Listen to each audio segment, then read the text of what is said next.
Hello, everybody, and welcome to the Stormkeep. My name is Paul, and I'm joined by Jack, Mardonk, and James. Today we are looking at unit comparisons for Stormcast units in Season 1, introduced in General's Handbook 2022. Season 1 has made some pretty big changes to the game. The main one is that there is a new unit type, which we call Infantry. It is any unit that is battle line, has 1 to 4 wounds, and does not have a mount. All units in this category gain the Galician Veteran keyword, and there's a number of bonuses that come along with that keyword. One of them is that you can fight in 2 ranks, and another one is that you count as a special type of unit with that keyword on Proving Grounds. Proving Grounds are a mechanic that happens every round of the game. The player going second chooses one objective on the battlefield, and that objective becomes the Proving Ground. Only units with the Veteran keyword can contest that objective, so if you don't bring any Veteran units, you're going to have a really tough time to play any amount of objectives in this season. Alongside this new Proving Grounds mechanic and Veteran keyword, there's a very powerful new battalion called the Bounty Hunters. Bounty Hunters battalion requires 2 to 3 of any troop unit, and the bonus for being in this battalion is that you get +1 to melee damage when you're fighting Veteran units. And that includes your mount attacks, and that bonus scales very differently with different kinds of weapons. For example, if you have a weapon that does mortal wounds on a hit roll of 6, those mortal wounds don't get any benefit from that bonus damage typically. And if you have a weapon with damage 3, gaining +1 damage there is only a 33% benefit, whereas if you were to have a damage 1 weapon, you'd get a 100% benefit. So this is a pretty significant change in how we value our units because people will be using veterans and because all of our good units are troops. Stormcast have a variety of excellent troop units that we can utilize in this. So it kind of makes us want to just reevaluate a whole bunch of units in our book. In addition to that, there was a massive change in our rules. In the June 2022 Battle Scroll, Thunderbolt Volley can only be used by non-reinforced units. I see Jack shaking his head there. makes me so mad.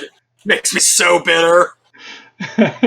And Draconic Onslaught, the Storm Drake ability that used to allow them to move in the hero phase, now only allows them to reroll charge rolls once per game. So these 2 changes have also changed our unit evaluations, and this is kind of like, this video is like the behind the scenes of how we came to our unit rankings in our tier list video that we put up last week. So if you guys are curious, if you want to see some numbers, justifications for how we rank various units, I thought this would be an interesting video to make. So we're going to be doing an analysis on DRACOTH units, on Paladin units, Redeemers, all the Cavalry at the same time, and our different shooting units. So strap in. This is another Paul Math episode. First up, we are looking at DRACOTH. So why would we compare DRACOTHs? It's pretty obvious, but let's be precise here. We are comparing DRACOTHs because they are very, very similar cavalry units. They do almost the same thing. They have nearly identical point costs. You know, they all have 10-inch move. They all have a 3+ save. They all have 6 wounds apiece. They all come in squads of 2. They all have the same breath weapon attack, the same mount attacks. And aside from damage, they don't do anything. All they do is fight or shoot in the case of Tempesters. So because of their similarities, it's useful to take a look at the numbers behind the scenes to determine which one is, well, the best. So we're going to look at their standard damage profile, and then we're going to look at their +1 damage versus veteran profiles, which we're going to be calling the Hunter profile, named after the Bounty Hunter Battalion. And from here, we can use this as a launch pad to compare it to other cavalry units down the road. I'm sure most people already know the conclusion here is going to be that Fulminators are very, very good, but it's useful to figure out just how much better they are than other units, and then we can use that as a staging point when we compare them to Chariots and Storm Drakes and Paladors later in the video. DRACOTHs in particular are an excellent unit to place in a Bounty Hunter Battalion, because +1 damage on a unit that is primarily there to do damage is exceptional. This is a very, very powerful buff on Desolators because they have damage 1, so that's a 100% damage bonus, while Concussors would get a 50% damage bonus. Different mortal wound effects, like Vindictors doing mortal wounds on hit rolls of 6, and Concussors doing mortal wounds on hit rolls of 6, those don't get any benefit from +1 damage effects. So even though Concussors might gain more damage from this effect because they deal those mortal wounds, they might not get enough to be viable. So we're going to examine questions like, are Fulminators still the best choice? Is it possible that with this new scaling that another unit is now usable or better? And are Desolators and Concussors even worth using? And I'm sure people are out there asking, well, what about Tempesters? It's the 4th Dracothian Guard unit that often doesn't get brought up when we're talking about these particular units. But we think Tempesters are not really comparable. Their melee damage is quite a bit lower. And they should be more comparable to something like our shooting units. They shouldn't be compared to melee units. It's easier to consider them as a mobile shooting platform that also can dive into melee when necessary. So they shouldn't be compared to DRACOTHs or even other melee hammers. They should be compared to shooting units instead. Jack, you want to chime in on Tempesters? I know how you're hot on them. Nothing that you said is inaccurate. I'm very big on DRACOTHs and on Tempesters in particular. I've taken them to almost every GT I've been to this year. I feel like saying that you can't compare them might leave people with a misunderstanding. From an army composition standpoint, it's totally fine to compare the Tempesters' damage output to, say, a unit of Fulminators, because at that point you're looking at offensive capability from the unit. But when you're trying to do a comparable evaluation of the units themselves, I think this is fine. You don't need to put them in here. Yeah, I think you're right. Tempesters and Fulminators, the thing is you don't generally have them competing against each other. When you bring Tempesters, it's so that you can have a good mix of shooting and melee and mobility, whereas when you bring Fulminators, you just get the melee. So it's like the point of this is to directly compare units in the army, not necessarily to compare different roles against each other in the army. Because we could have like, here's a melee unit and here's a shooting unit and here's how useful each one is in your army. But it's a really hard comparison to make because lists are so different. Different play styles require different units, and that's just a lot. So this is just to compare units against each other and see if we can figure out some kind of a clear winner. Yeah, absolutely. Absolutely. And totally within the confines of this evaluation, that totally makes sense. So let's make some assumptions here. First off, we're going to go with unit sizes of 2. We're not going to reinforce these units. All of them fight with a 1-inch reach, so they're all benefiting more or less the same from being reinforced. There's no differences. We are going to assume the best case scenario for Desolators, which is that they are fighting a unit that has more models than they have, and that means they're going to get their bonus attacks. Because without the bonus attacks, Desolators are just straight up equal to Fulminators. Yeah, with their Fulminators without a charge bonus. So that's not even worth considering. So we're going to assume the best case scenario where Desolators are always fighting a unit with 3 or more models. We will include the breath attacks for all of these models because we're going to use these exact same numbers later in the video when we compare it to other cavalry units. It doesn't really make sense to when you're just comparing DRACOTHs. You could, get rid of the mount attacks, you could get rid of the breath attacks, and you can just look at the riders' weapons. But the purpose of this is to look at this in terms of not just compare them against each other, but also look at the impact they're going to have in a game and compare that. We will also show a charge and no charge scenario for the Fulminators. I feel like it's useful to examine just how much more damage Fulminators do on the charge. And we know, just from looking at the numbers on the War Scrolls, that Fulminators off the charge are going to do the worst amount of damage, the least amount of damage. But it's useful to know how much more damage the other units do, and if it's significant enough to justify bringing them. And finally, we're going to assume there are no external buffs to hit or wound rolls or blessed weapons or anything like that, partially because that requires opportunity costs, and you won't necessarily always have those opportunity costs available to these units. You could be running them in small unit sizes, and maybe they're not going to be worth giving +1 hit or +1 to wound.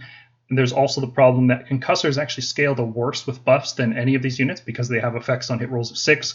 That means bonuses to hit, bonuses to wound, exploding hit 6. These effects are worse on concussors than other units. So we're just going to look at their base profiles to get an idea. You could go further in depth with this if you were so keen. So this is the standard DRACOTH damage. You can see Fulminators off the charge do about 8 to 9 damage to a 3+ save, which is generally the target we're aiming at these days. There's a few standard defensive profiles. I'd say 3+ save is a standard, 5+ is a standard because there's a lot of units that are going to be around that range, and then also like a 4+ ethereal, which is a little bit more complicated and a little more niche. It's just against Night Hunt, so generally not worth examining because that's just one matchup. So looking at Fulminators on the charge, they do quite a lot more damage. You can see on the right side table there's a comparison versus Fulminators. That means how much more damage Fulminators on the charge do against regular Fulminators. And on the charge, they gain about 70% more damage, which is a huge bonus. It's tremendous. That's one of the best charging bonuses in the game. Concussors, on the other hand, compared to regular Fulminators, are doing not that much more. They're only doing about 15 to 20% more damage. And similarly, Decimators are around that 15% mark. So it's not a significant damage increase over the standard Fulminators. You can see in terms of percentage, 15 might sound like a lot, but if you go like 3-up Desolators versus 3-up Fulminators, you're looking at 2 points of damage, which is within variance of just dice rolls. So you could even say that it's not even significantly different. And let's see if that changes when we apply the +1 damage when they're fighting against veterans. So all 3 of these units can go in Bounty Hunters, and what you can see is that Fulminators gain quite a bit of damage, especially on the charge against 3-ups. Now 2 Fulminators are now doing 19 damage to a 3+ save, which is disgusting amounts of damage, while Concussors and Desolators do get better. They actually still aren't looking that great. If you look at Concussors against non-charging Fulminators, they actually do less damage or equal damage to Fulminators, which is not entirely unexpected. As we've said, they get less damage scaling because they do mortal wounds, which don't scale with the +1 damage, so they actually don't gain that much from this. Desolators get a little bit better. Instead of 15% more damage than non-charging Fulminators, they deal about 18%, but again, that's still not really that good. You're looking at a difference of maybe 3 damage, which is not very significant. So here's actually a chart just showing the gains that you get from going into Hunters in case you were, let's say you were just using these units anyway and you had a spare slot in a Hunters battalion and you wanted to pick, well, which unit should go in here. You can see that Fulminators actually gain more than Concussors, but Desolators gain the most from going into Hunters from all these units, which is to be expected. Fulminators are already damage 3, so they don't gain that much, and Desolators are damage 1, they go up to damage 2. So let's do an analysis on this. Fulminators on the charge deal about 70% more damage, which is a huge damage bonus. Desolators and Concussors deal about 15 to 20% more than non-charging Fulminators, which is an interesting niche, right? Like if you're not charging every turn with Fulminators, if your opponent can get you stuck in combat every single turn, then it might be better to use Desolators and Concussors instead. They are cheaper, and they deal more damage when you're not charging. However, the damage increase when they're charging on Fulminators is so huge that it just, like, any argument you could make for using Concussors is just thrown out the window, because like you will charge in this game in Age of Sigmar. You will get charges. You can force people to charge you, and then you can just countercharge. You can kill the things you're fighting with shooting and then charge into another thing. There's going to be situations where you can make a charge move and take advantage of that crazy high damage on Fulminators. And this isn't new information to anyone. Anybody who's played Age of Sigmar 3rd Edition knows how good Fulminators are. Then looking at the Hunter profile, Fulminators still have the highest damage. Even though their scaling isn't the best, they still do tremendously high damage when they're charging. Desolators scale the best, but they're still not really that useful, because they're still doing way less damage than charging Fulminators. And again, that's in the best case scenario for Desolators, where they are fighting units with 3 or more models. Otherwise, they're just straight up worse. The gap between Fulminators and Desolators is reduced, but it's still significant. Concussors do actually about the same amount of damage as Fulminators when they're not charging in Hunters, so there is straight up no reason to ever use Concussors for any purpose. If you could just non-charging Fulminators do the same damage, there's no reason to use a Concussor. It's kind of sad. I wish Concussors had one more base attack in order to sort of really differentiate them, because honestly, because people may feel like Desolators may not have a niche, but they actually do have a niche, and like considering they're 5 points cheaper than Concussors, I think. No, it's crazy. They're both 220.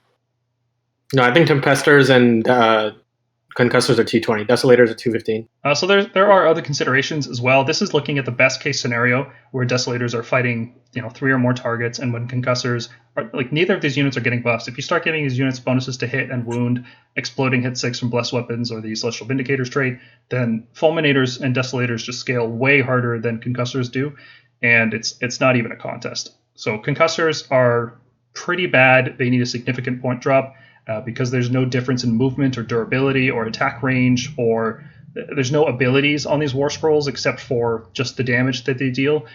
Since there's nothing else going on, DRACOTHs only deal damage. You're just going to take the one that does the most damage for the best point cost, which is the Fulminators. And Fulminators are such a good unit. We ranked them S tier in our last tier list video. And so maybe it's a harsh comparison to say, well, this unit's not as good as one of the best units in the game, but that's the state our book is in. We have these units that are in such direct competition. if you get even one charge with the Fulminators, they do such an explosive amount of damage, they can win you the game. And they'll wipe out the enemy unit and then charge again. So it's not a situation like a lot of other cavalry in this game where they charge in and sometimes they'll just be short a few damage points and they'll get stuck in a prolonged combat and then they can't charge again. Fulminators do not have that problem. They do tremendous damage. So in the point update with the General's Handbook, Fulminators are 230, and all the other DRACOTH are 220. Desolators went up 5 points. Yep. They were 220. Were they? Yeah. What was 215? Decimators. Oh, I think Decimators were 215. God damn it. Yeah. Okay. Oh, well. Same name, Stormcast everywhere. Dodging nerfs. That's how we do. Just take Fulminators. There's no reason to take the other melee DRACOTHs.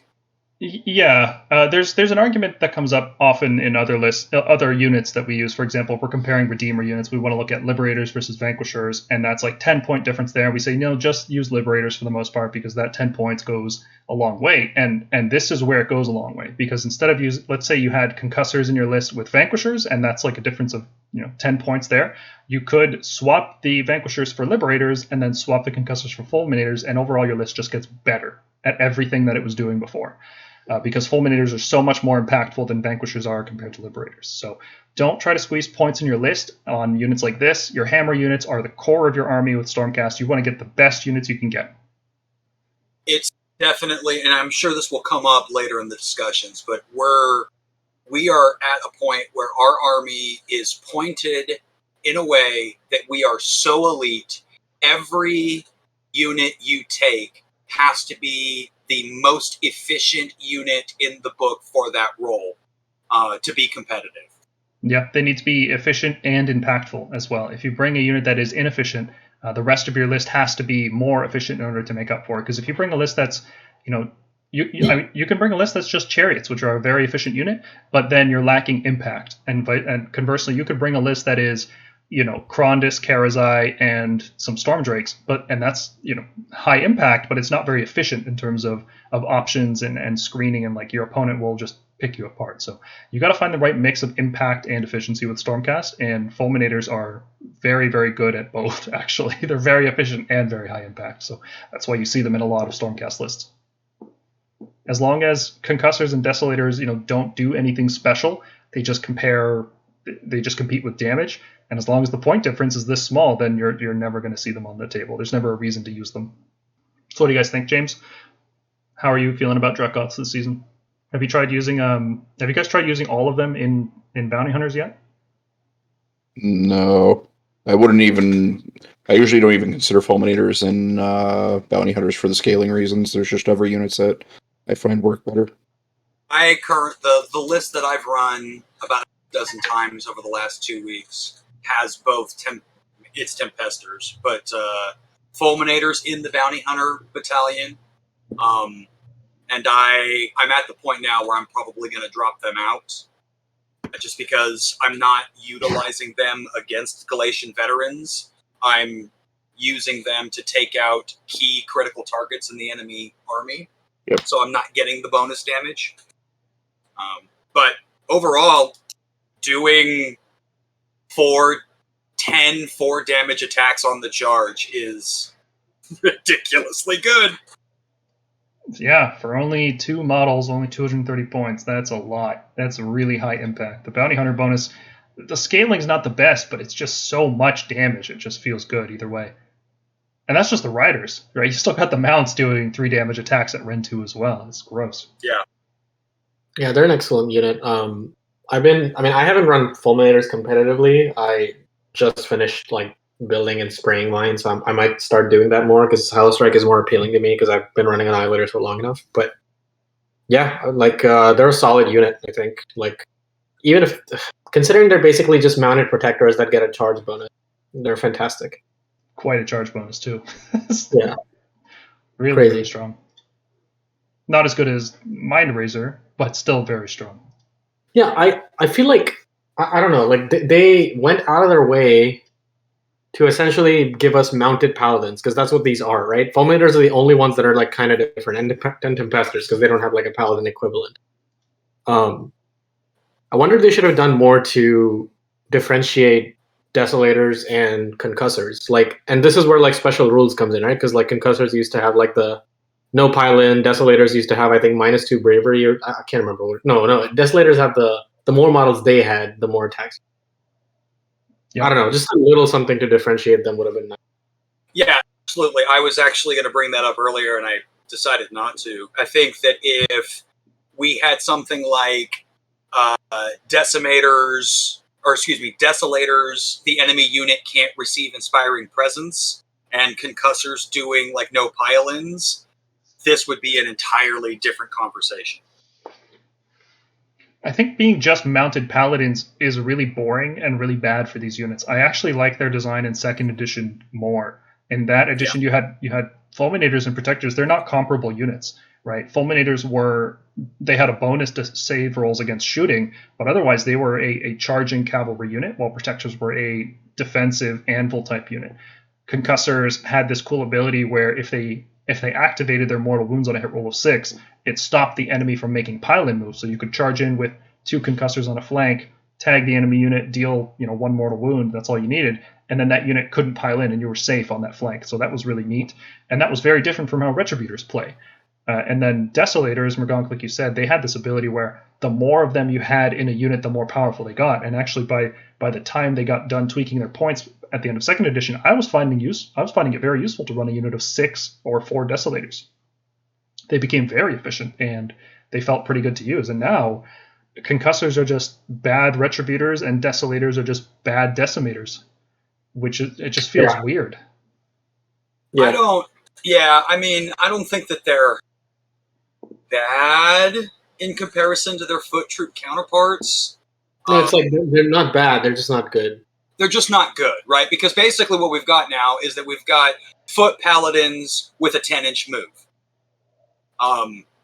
So with fewer attacks, which seems shitty. Well, fewer mortal wound attacks. Because if you combine the rider, you're effectively getting 4 paladin models with maces, but only 2 of them do mortal wounds. That's what you're getting for your 2 compared to a Retributor unit. So I don't know. And it does solve the problem. Retributors being too slow. We do talk about that very often, that Retributors are just too slow to see play right now. And Concussors would, in theory, solve that problem. But then this other unit, Fulminator, is like, hey, I'm 10 points. I'm just 10 points more. Come and get it. It's just bad. So I'm not sure if they can reduce the point cost of Concussors and Desolators. And I don't want to see Fulminators get more expensive, because I feel like they're not. Their point cost feels right in a Stormcast army, and now that they've changed the Living City in the battle scroll, I don't think they're overpowered in any other army. They're just good units, and I think it's okay for units to be good sometimes. Yeah, I actually agree. Like Fulminators, like they're good, but it's not like they're causing problems out there. I think they're somewhat balanced, you could say. The 10-inch move is a huge drawback. It seems like it should be fast, but it's not fast at all. You can't clear the board on turn 1. 2 inches short of fast. Yeah, 12 inches is what I would start calling a fast unit. Mm-hmm. Next up is Paladins and Evocators. So why would we compare these units? Well, because they are very similar looking and similar feeling elite infantry units. They're pretty slow. They have pretty good defenses. They're 15 wounds per squad usually, on a 3+ save usually. They're about the same point cost. I think the biggest difference is like Decimators at 215 and Grandhammers at 240. That's the kind of spread we're looking at here. So they're all reasonably close together in point costs, but there is actually a bigger difference between these units than there is for the DRACOTHs that we just examined. So we will examine the standard damage profile, which is no buffs, just the War Scroll fighting, assuming every model gets in combat. We're going to look at the +1 hit, +1 wound profile, which is a very common profile that you'll see when you're playing Knights Excelsior. That's a freebie. 1 unit per turn can get that if they're outnumbered, so that's a useful thing to look at. Then we will look at the +1 damage profile, which is the new Bounty Hunter battalion. And then we're going to look at combining the +1/+1 and the +1 damage just to see how much damage these units can do.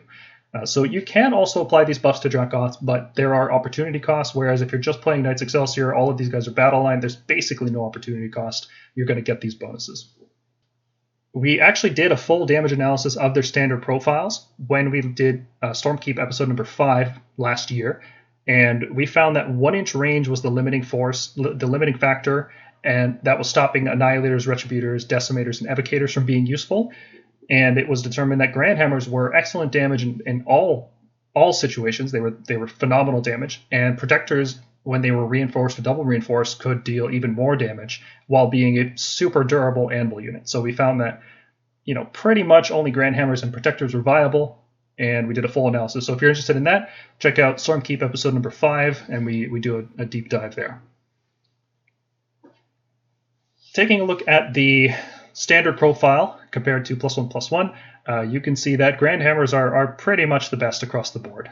There's no situation where any other unit does comparable damage. This does include the landing impact mortal wounds on 3+, they can deal D3. This also assumes a charge roll of 7, looking at the mortal wounds for the Decimators, for the Annihilators. So this can spike even higher. That is worth noting. And there's some interesting things on this chart. Notably, we've assumed Decimators in these scenarios also have more enemies. We're going to assume that they, just like Desolators in the previous example, are always being outnumbered so that they get their bonus attacks. Otherwise, they're just Protectors, right? They're doing exactly the same thing as Protectors otherwise, so there's no reason to analyze them. What is interesting is that when you look at the +1/+1 scaling, Protectors and Decimators actually scale the best with that effect than compared to anything else. Grand Hammers only gain about 18% more damage, and that's because they already wound on 2s, so the +1/+1 buff from Knights Excelsior doesn't impact them as much, whereas Protectors and Decimators are on 3s and 3s, so getting +1/+1 really helps their damage out. Does the Evocator comparison use +1/+1 assuming that you're going to all-out attack and empower? Yes, yeah. Evocators require additional resources compared to other units. They do have their own empower, so I think it is fair to examine them in this way, because if you don't assume they ever get a +1 hit buff, if you're using this unit as a primary melee hammer, you're going to give it all-out attack. So I think it's fair to assume that. And they can empower themselves, so it's not like you're wasting a spell cast from a real wizard that's going to be casting on them. So that's a fair comparison. And you're right, Jack. It is worth pointing out that they do need external resources to reach that. Unlike the other units, they don't have the Paladin keyword. Evocators have fallen so low. They were so good in 2nd edition. Hey, I'm writing GW every week to make them battle line in Celestial World. Take a look at... Do it, dude. Do it. Take a look at Annihilators with shields. Their damage is not great. It's really not great at all. They pay for the 2 of me. They really do. Rend 1, 2 damage. It's not great. So their damage is comparable roughly to Protectors? Only against higher saves, because that's when the mortal wounds kick in, and you can see once Protectors start getting +1/+1, the mortal wounds on the Annihilators don't scale with that, so Protectors very quickly overtake them. You can see it, for example, in the +1/+1 profile, Protectors and Annihilators do equal damage to a 3+ save, and then as the save gets worse, Protectors just do more and more. And we generally don't even look at 6+ saves, so yeah, it's not a big deal. So what changed in Season 1? That was the standard, previous profiles, and in Season 1, all of these units can be Galatian Veterans, because when you're playing Knights Excelsior, all Paladins become battle line and therefore gain the Galatian Veteran keyword. That means these units can fight in 2 ranks, which was a big problem with Retributors and with Shield Annihilators and with Decimators in particular. Evocators, however, can never be battle line, which means they can never gain Veteran, which is very unfortunate that they can just never reinforce. Now, all of these units can also go into a Hunter's Battalion for +1 damage, and like we saw with the DRACOTHs before, there is different scaling on all of these units. Damage 1 weapons gain 100%, damage 3 weapons like Grand Hammers gain 33%. The mortal wounds that all of these units deal do not scale with +1 damage. So, for example, Retributors making hit rolls of 6, Evocators doing their lightning arc after they fight, Annihilators when they land and when they charge in, none of these benefit from +1 damage. And the Star Soul mazes that the 3 main Paladins can do not benefit from +1 damage as well. So we will show the standard damage profile and the +1/+1 Knights Excelsior, since many veteran units that you're fighting against are 10+ models, your Paladins will be outnumbered, and you can easily trigger the Knights Excelsior bonus. We will also show Decimators with their best case scenario, because otherwise they're just equal to Protectors, and there's no reason to analyze that. So we will assume Annihilators deploy and charge 7 inches. We will assume that no Star Soul Maces will be used because they don't scale with the Bounty Hunter's buff, so there's no reason to examine what kind of scaling they're looking at. And we're going to look at Evocators using swords, not Grand Staves, because 8 damage at Rend 1 actually ends up being better than 9 damage without Rend. And that is calculated from 4 damage, 4 attacks with 2 damage each, versus 3 attacks with 3 damage each with no Rend. So the swords end up scaling a little bit better. You guys will just have to trust us on that.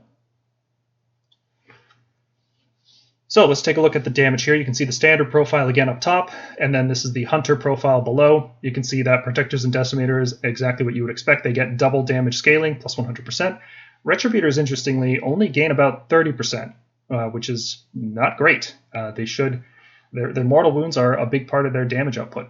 Evocators gain about 50% because, again, they deal a significant amount of mortal wounds, and Grand Hammers do get a lot of benefit and still end up doing a lot of damage, but they have the worst scaling. So if you look, Decimators against a 5-up save are 4-up save, 3-up save. Decimators are just looking really, really good. Very efficient unit. And then let's take a look at the +1/+1 and +1 damage profile. You can see the scaling on Decimators and Protectors goes insane. They get over 200% damage bonus. Decimators, just 5 Decimators, are now doing over 40 damage to a 4+ save. Grand Hammers are still around that 24 to 30 damage mark, which is very impressive still, but it's nothing compared to the 50 damage that Decimators are going to do against a Horde unit. It's gross. Retributors are actually looking okay. Them and Evocators gain about 100% each. And Grand Hammer scaling, although it is the lowest, Grand Hammers still do a lot of damage. They still outdamage Shield Annihilators, they still outdamage Evocators, and they still outdamage Retributors. And you can see it illustrated here. You can see Decimators just spiral out of control. Their damage scaling is tremendous when they get all these buffs on them.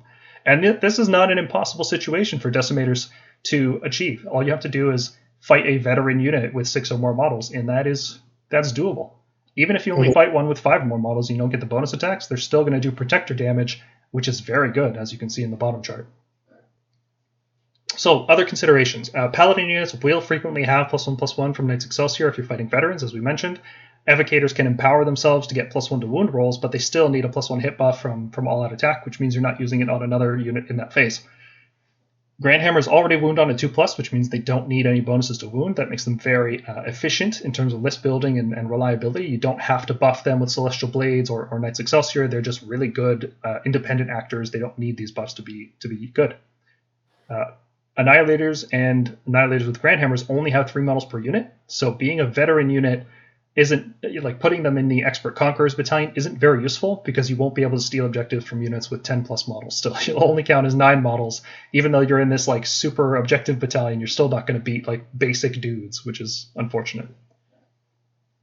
Something we didn't account for in this evaluation is just how many units are going to take damage from Annihilators. When they land, they can deal D3 mortal wounds to everything in an area around them. So that is a consideration as well. Typically, we're not dropping multiple units per turn. We're just going to drop the 1 unit in, get that reliable 7-inch charge, and then wait the next turn to drop another one in. And that splash damage is not why you're bringing Annihilators. No, but it is nice. It's nice to have, and yeah, for sure. They are also Thunderstrike, which means they're going to do more Blaze of Glory when they die.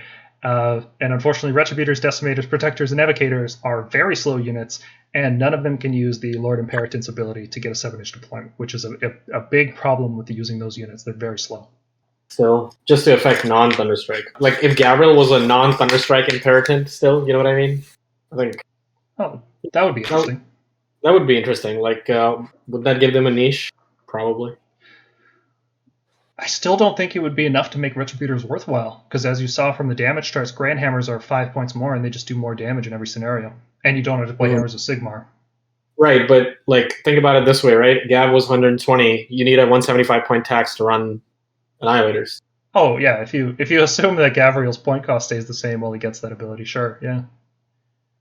I really like Translocation, allowing us to move Paladins after teleporting.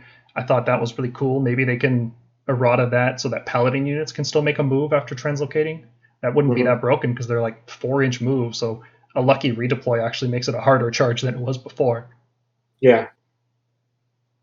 I mean, your enemy is going to redeploy. If they know that's your primary strategy with Paladins, there's no way they're not doing it. Yeah.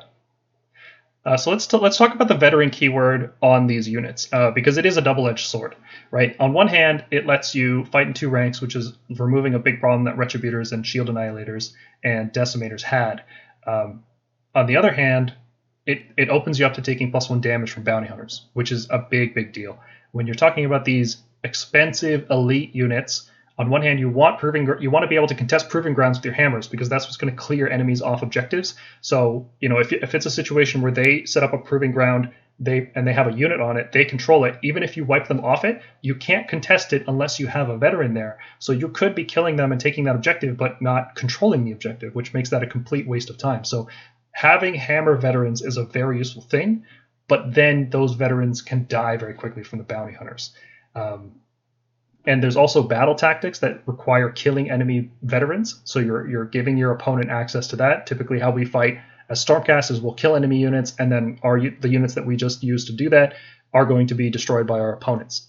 You guys see this all the time when you're using Grand Hammers. The Grand Hammers drop in, they wipe out whatever they needed to fight, and then they just die, because your opponent knows they have to die, because they can't just let them walk around 4 inches a turn and murder things again. Mm-hmm. So Protectors, unlike Retributors and Shield Annihilators, they don't need Veteran to fight in 2 ranks. So you don't have to go Knights Excelsior to make Protectors useful. They can still do a ton of damage even outside of that sub-faction. Decimators, I don't think you ever need to reinforce Decimators. They do great damage, even with just 5 models. We saw that scaling, 50 damage against a 5+ save for just 5 models. That's only 215 points. That's so efficient. It's amazing. The fact that Decimators are viable now is that it gives you one of the things I have found with running Annihilators or DRACOTHs is my units are constantly competing for resources. So I've only got 1 all-out attack I can issue. I've only got 1 all-out defense I can issue, that kind of thing, right? When you have an army like a Knights Excelsior list, your Grand Hammers become the obvious choice for all-out attack because it's +1 to hit. They're already wounding on 2s. Decimators are great to get the +1/+1 from the Knights Excelsior, which puts them on 2s and 2s. And then your Protectors, which you're normally trying to use as a defensive, what's the word I'm looking for? Tar pit type unit, right? Where you're just going to an anvil where they're going to have to burn through that you're going to want to give them all-out defense anyway to keep them on a 2-up save.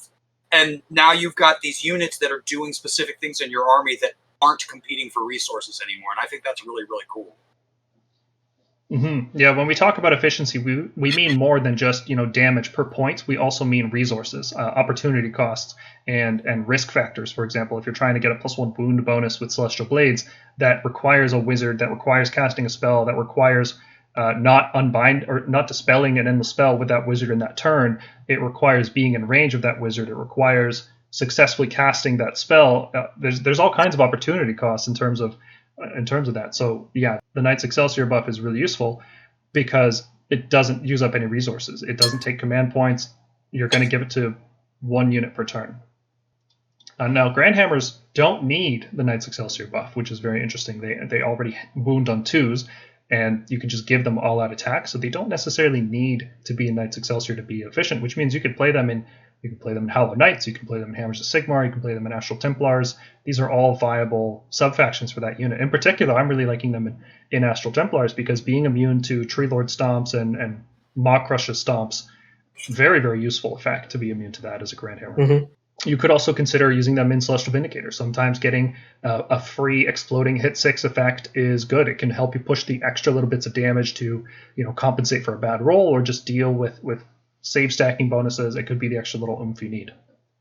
Now, the bonus, the damage taken from being a veteran, I think this really impacts Protectors, and I think this really impacts Annihilators, because units like Decimators and Grand Hammers, they're going to die all the same. Like, it doesn't change the amount of shooting damage that your opponent has to put into these units. It just changes how much melee damage they have to put in. And at that point, they've already committed a unit to that space on the board.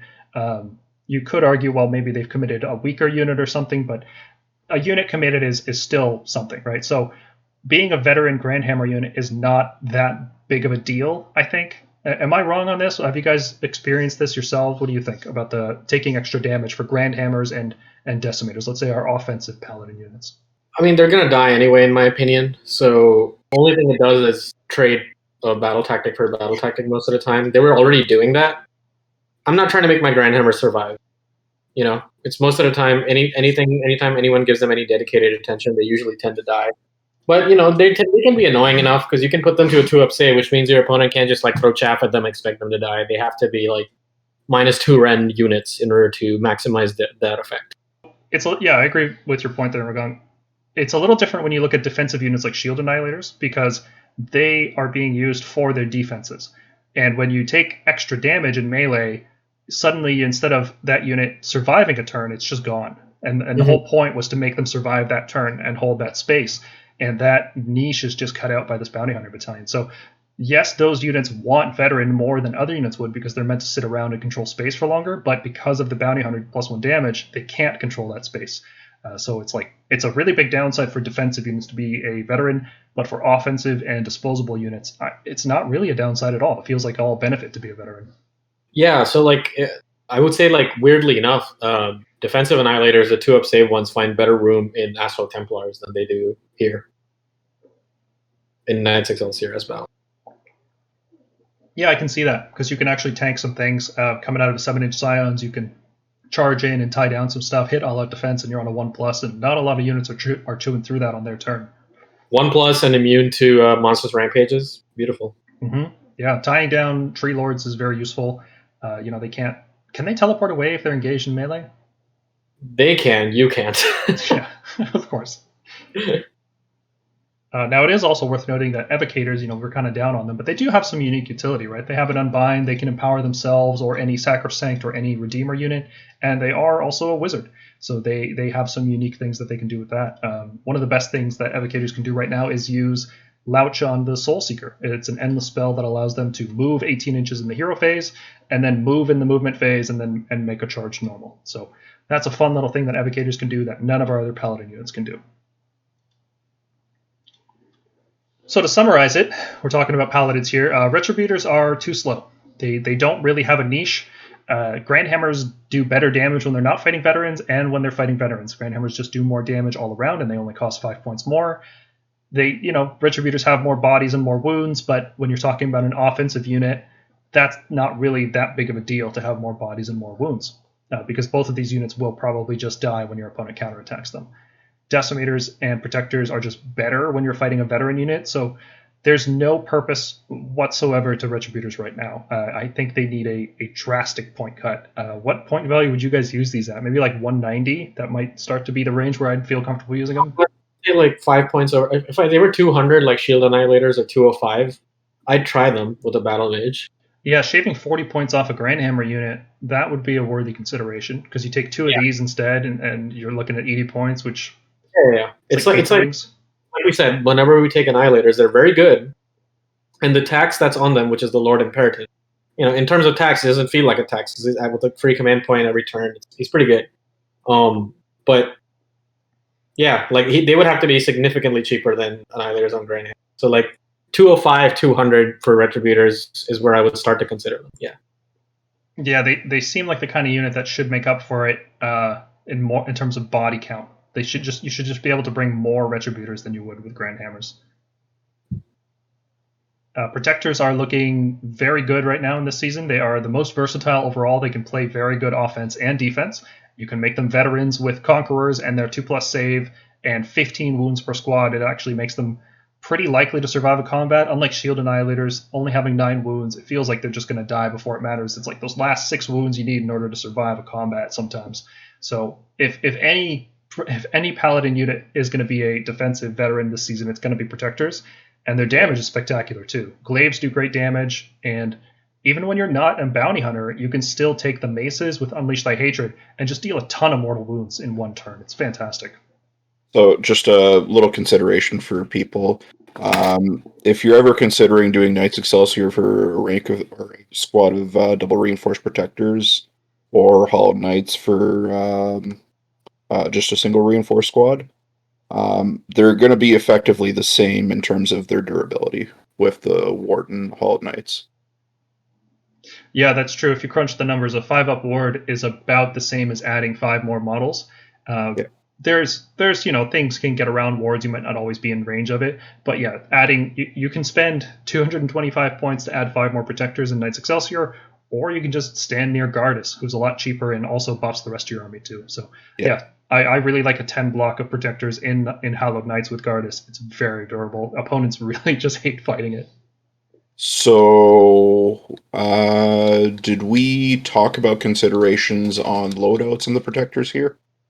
Yeah, I kind of briefly mentioned that if you're going in the Hunters Battalion, you should use glaives because the scaling, as you saw on it, is phenomenal. Anytime you fight a veteran unit, they're going to do tremendous damage. If you are going a more defensive or like if you put them in the Conquerors Battalion, or if you just don't care, then you can still go Starsoul Maces with Unleash Thy Hatred. I think just using Starsoul Maces without that Holy Command isn't worthwhile because their damage is just lower than the glaives, and especially when you fight any veteran unit, protectors deal exceptional damage against veterans. 5 attacks apiece, all of them getting buffed by +1 is really, really good. See, I don't know if I would like particularly kit them out just to hit veterans, because like if I'm going to a tournament, like I'm expecting both kinds of lists, like anything. If I'm capable of killing something, I think like 6. Let's say I'm taking a 10 block protector. 6 protectors with glaives ought to be able to like mow through most veteran units in the game. Like I can't think of any that they wouldn't. Yeah, if you go reinforced, you can bring the 4 Star Souls and 6 glaives and still do really well. Yeah, for sure.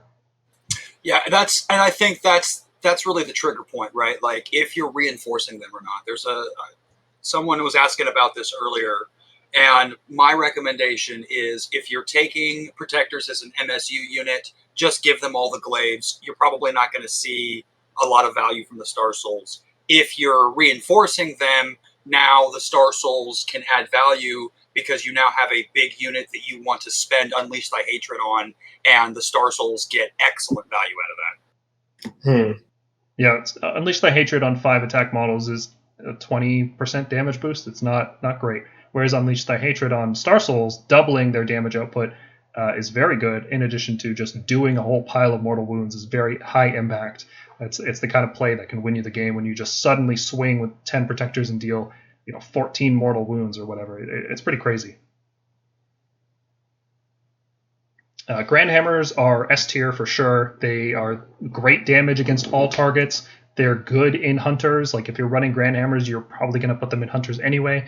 They don't need to be in Hunters. They just deal great damage anyway. And they have the best delivery mechanism with the 7-inch Scions from Lord Imperator. So they can also be a veteran, a very high tactical value veteran, I'd say, because of the 7-inch Scions. They can charge in, clear out a proving ground, and then control it themselves as a veteran unit. But if you're doing that, I would caution not to run them in Expert Conquerors. Counting as 3 models when you only have 3 models isn't very useful. It's better to go into Bounty Hunters to get the +1 damage bonus, just in case you fight against like a big block of ghosts, or you just roll low. Sometimes getting bonus damage is just to offset low rolls. And now reinforcing Grand Hammers, we get this question fairly frequently. I'm personally not sold on reinforcing Grand Hammers. Like 6 Grand Hammers will delete almost anything in this game, but that's overkill, right? Like there's nothing in the game now that we need to smash that badly. Nothing that we can't do a combination of shooting and Grand Hammers to kill. Even Gargants, we can reliably take down a Gargant using 3 Grand Hammers and focus fire from shooting. So it's overkill, and 7-inch rerollable charges are not guaranteed by any means, unless you're Magonk. It's still not guaranteed. Like I failed them like 3 times so far in GTs, and I'd rather not fail them with a 240 point unit than a 480 point. I'll put it that way. Yeah. If you fail that charge, you've delivered 500 points into wherever your opponent can just easily kill them. So if you do that, you're probably going to lose the game.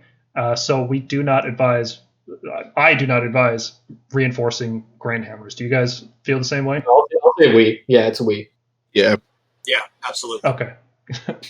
It was neat for the first little bit of GHB 2021 and Archaon being a thing, but nowadays it's not necessary. Definitely. Decimators they have an interesting niche as the most efficient veteran slayers. They deal so much damage anytime they're fighting veteran units, and they're only 215 points. However, when they're not fighting a veteran, their damage it's not great. They're let's say worst case scenario, they hit like protectors. that's just use protectors. They have a 2+ save. So you have to find scenarios in your games and in your list where you have this unit that is dedicated solely to killing veteran units, and other units in your army are going to be dedicated to killing the rest of the enemy army.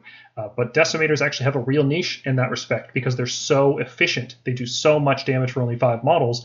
You would normally have to dedicate hundreds of points in other armies to deal that much damage. So you can try to find room for Decimators, especially if you're playing Knights Excelsior. Now, they are slow, just like Retributors and Protectors. They have this problem where they require additional resources in terms of Steadfast March and a Battle Mage casting Wild Form, and even then, it's still a short threat range. You have to get lucky with Translocation into Wild Form, into a 7-inch rerollable charge. Lots of failure points. But if you're playing something that can draw the enemy to you, force them to come to you, and then Decimators act as this very, very efficient anti-veteran hammer unit, I think that's a really cool niche, and it's something I'm definitely going to explore. Shield Annihilators are also kind of, they have a niche, right? But it's not a very good one. Whereas Grand Hammers come into play from 7-inch Scions and they just obliterate whatever they're fighting. Shield Annihilators come into play and kind of tickle whatever they're fighting and then try to hold it in place for a little while. And that was okay in the previous season, but now the +1 damage that they're going to take from being a veteran against bounty hunters, that is a significant thing. So would you guys ever consider like bringing a squad of 6 of these guys for 400 points just to offset their 9 wounds, make it 18 wounds on a 2+ to try to survive? No, I don't think I would. Not unless I was bringing, not a Knights Excelsior. So previously I was taking Shield Annihilators because in my list where I ran 3 of them, the first drop tended to be not so significant, so these guys could do what's needed to be done and then survive and be an annoyance for your opponent. With the extra damage on Battleline Annihilators, it's just not worth it to bring these guys. Now, if they drop back down to like 190 or 180 from Dominion, I'd consider running them, but not in Reinforce and not in Knights Excelsior, like we discussed, Astral Templars to maximize on their defensive nature. Yeah, I totally agree. The only time I bring Shield Annihilators is when I'm trying to either A, shave 40 points to put somewhere else, or B, I've got an extra drop for Scions that I don't want to waste dropping a Grand Hammer out of position turn 1. They're also looking worse now because Vanquishers are good and playable, and they can use the 7-inch Scions. So typically, when you build a list using a Lord Imperator, and you'd bring like 2 units of Grand Hammers and then a 3rd drop. And the 3rd drop is a flex spot. It could be Shield Annihilators, it could be Grand Hammers, it could just be now it can be a unit of Vanquishers, right? Because you don't necessarily always want to drop a unit of Grand Hammers every single turn. That could be just a bad use of resources. But if you don't drop them on the 4th round, they just die. So it's like, okay, well, I got to be using a drop every single turn. Otherwise, I'm not getting the max value out of this Lord Imperator. And so a lot of lists are going to be using, 2 units of Grand Hammers and then a squad of Vanquishers.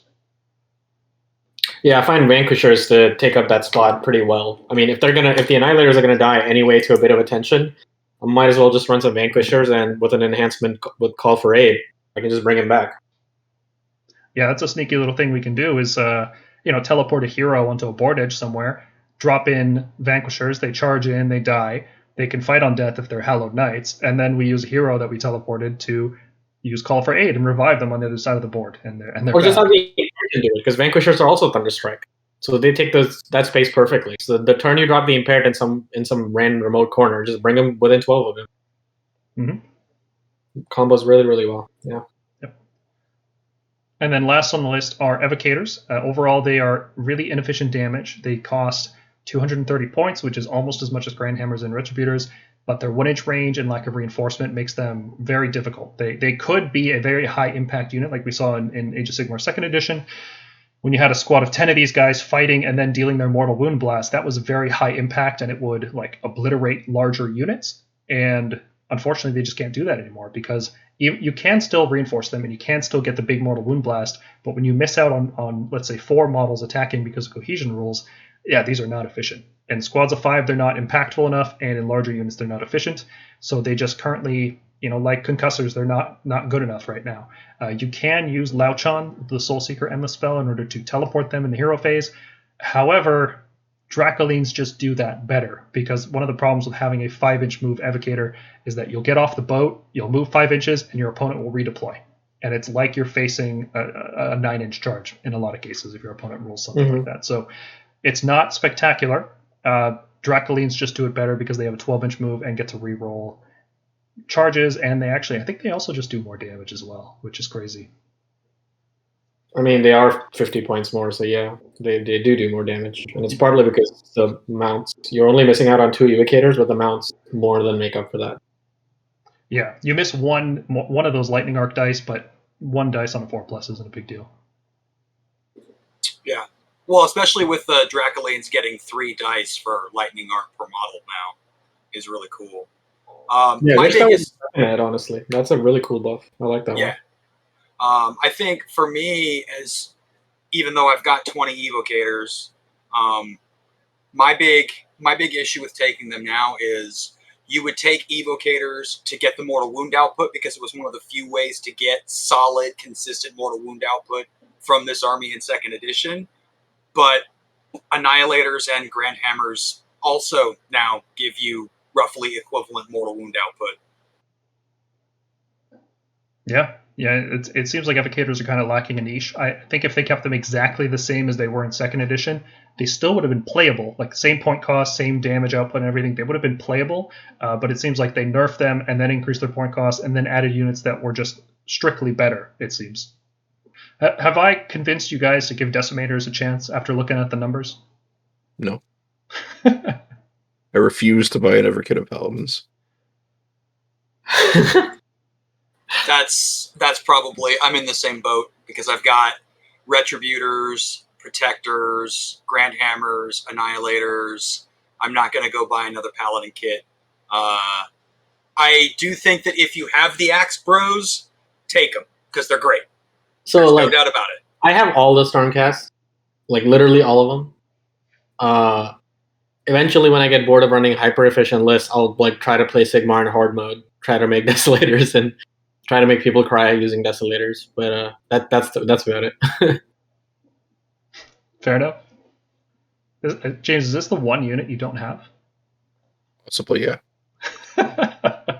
Well, how many boxes of Paladins did I buy? I have 15 Protectors and 10 Retributors. Look, nobody told you to make that Missile Shield list where your Protectors are being screened by Judicators. Nobody told you to do that. No, and then they nerfed Unleash Hell. Clearly, that's the reason why. That was it. You ruined it for everyone, man. Hey man, Gargans ruined Andrasta for us because I think those heroes were specifically designed with heroic recovery, and that's not there anymore. It would have been a I cool one. I wanted to build those lists with Andrasta resurrecting like Paladins all around, but that's not that good apparently. No. You know, it would be a cool, thematically appropriate allegiance ability for Stormcast? A heroic action that lets a hero heal D3, even if they're in combat. Yeah, that sounds very Stormcasty. Yep. All right, let's take a look at Redeemers. Like with the Paladins, we did a full analysis of these units in Stormkeep number 5. We found that the damage difference between the 4 Redeemer units was pretty much insignificant. The difference between them was like doing 2 damage or 4 damage. Like, never going to make a difference. Redeemers are not there to do damage. Redeemers are there to stand in place and die when your opponent charges them and to score objectives. And we found that Sequitors and Vanquishers were maybe the exceptions to that. The problem with Sequitors is that they had 1-inch range, so you couldn't reinforce them, and that means they were never worth buffing, and that was a big problem. We also found that enemy unit size was the limiting factor for Vanquishers because we were in a horde meta. Everybody was playing Gargants and big monsters. You mean monster meta. Sorry, we were in a monster meta. Everybody was playing big monsters like Gargants and Karazai for a little while, and just models with like Vanquishers only get bonus attacks against when they're fighting 5 or more models, and then if they're fighting 10 or more models, they get an extra bonus attack, and that pretty much wasn't happening until they released some new battle tomes. I think it was the Fire Slayers and Ideneth is where we first started to see units of 10 models start to creep into the meta, and Vanquishers were like, still not good enough, right? 1 damage apiece. Like you can see the damage on this chart here against a 4+ save. Even in their best case scenario, Vanquishers were dealing 6 damage. It wasn't very impressive. It was impressive compared to, say, Liberators, who would deal 3 to 5 damage, something like that. But difference between 5 and 6 damage it's not worth 10 points. You could just shave 10 points and feel good about that. So what we determined in that analysis was that Liberators min-size units were the best, and when you needed a big beefy unit, you could reinforce Vindictors and stack a bunch of save bonuses on them. And that both of those felt pretty good. However, Vanquishers and Sequitors were pretty much not worth using because of their point costs and their limitations on range. However, Galatian Veterans has really shaken things up. All 4 of these units can fight in 2 ranks now, so you can reinforce Liberators, you can reinforce Sequitors, and you can reinforce Vanquishers, and all of them can get all of their attacks off every turn, whereas before you would only get the front rank fighting. All 4 of these units can be put into Hunters in order to get +1 damage against Veterans. They can also go into Expert Conquerors. However, that's not what we're going to analyze today because there's no number involved with that, right? It's just if you need this kind of counting as more models benefit, cool, but that's not really a number crunching thing that we can show here. However, if you put these units into Hunters, well, now you've got screens that can also sometimes do real damage. And most of these units are doing 1 damage attacks for the most part, so that's a 100% damage bonus, and going from 6 damage to 12 damage, well, 12 damage is at a point where that is actually something your opponent has to care about. Now, each of these units scales differently. Damage 1 weapons are going to gain 100%. Damage 2 weapons like Grand Hammers and Great Maces, they're going to gain 50%. And Vindictors doing mortal wounds on hit rolls of 6, they don't get any benefit from this, so they're going to scale the worst, it seems. Let's make some assumptions here before we get into the numbers. First off, Liberators are going to use shields, not paired weapons. Paired weapons are just not going to be good enough. I think anytime you want to use Liberators, you're going to want to use shields. So sometimes you'll stick them in a Bounty Hunters battalion with a shield, and still that's fine. Liberators will not get to use Lalo the Tyrant. I think in this season it's not going to be nearly as common as it was before. Either the Liberators die or their target dies. This season looks a lot more lethal in terms of melee combat. There's not going to be these long sustained combats where you can sometimes get a D3 mortal wound roll and deal an extra point of damage. We are going to assume that Sequitors always channel their weapons to get the exploding hit 6 effect just to see what the most possible damage output from this unit is. I think a more realistic scenario is that they're going to channel their 5+ ward most of the time, but let's just explore this for the sake of discussion. And we're going to assume that Redeemer units are not worth buffing. You're not going to give them bonuses to hit or wound. You're not going to give them anything else. This is just the War Scrolls. We're also going to assume units of 5 models because once you start hitting 10 models, you start getting into the range where you start competing with fulminators. And that's not a comparison any of these units are going to win. Buffs are also not guaranteed. All-out attack can be stopped with Roar, spells can be unbound, and so forth. So let's take a look at what these units look like with a +1 damage buff. As you can see, Sequitors are actually doing somewhat respectable damage. A squad of 5 Sequitors can do about 11 damage to a 4-up save, which is pretty good. And now that is assuming you're fighting a veteran unit and all of your guys get to attack. But that's a good amount of damage every turn. And the good thing about Sequitors is their damage fall off as they lose models is pretty good because you can lose the 2 guys with the shields first and keep 3 Great Maces, so most of your damage remains intact.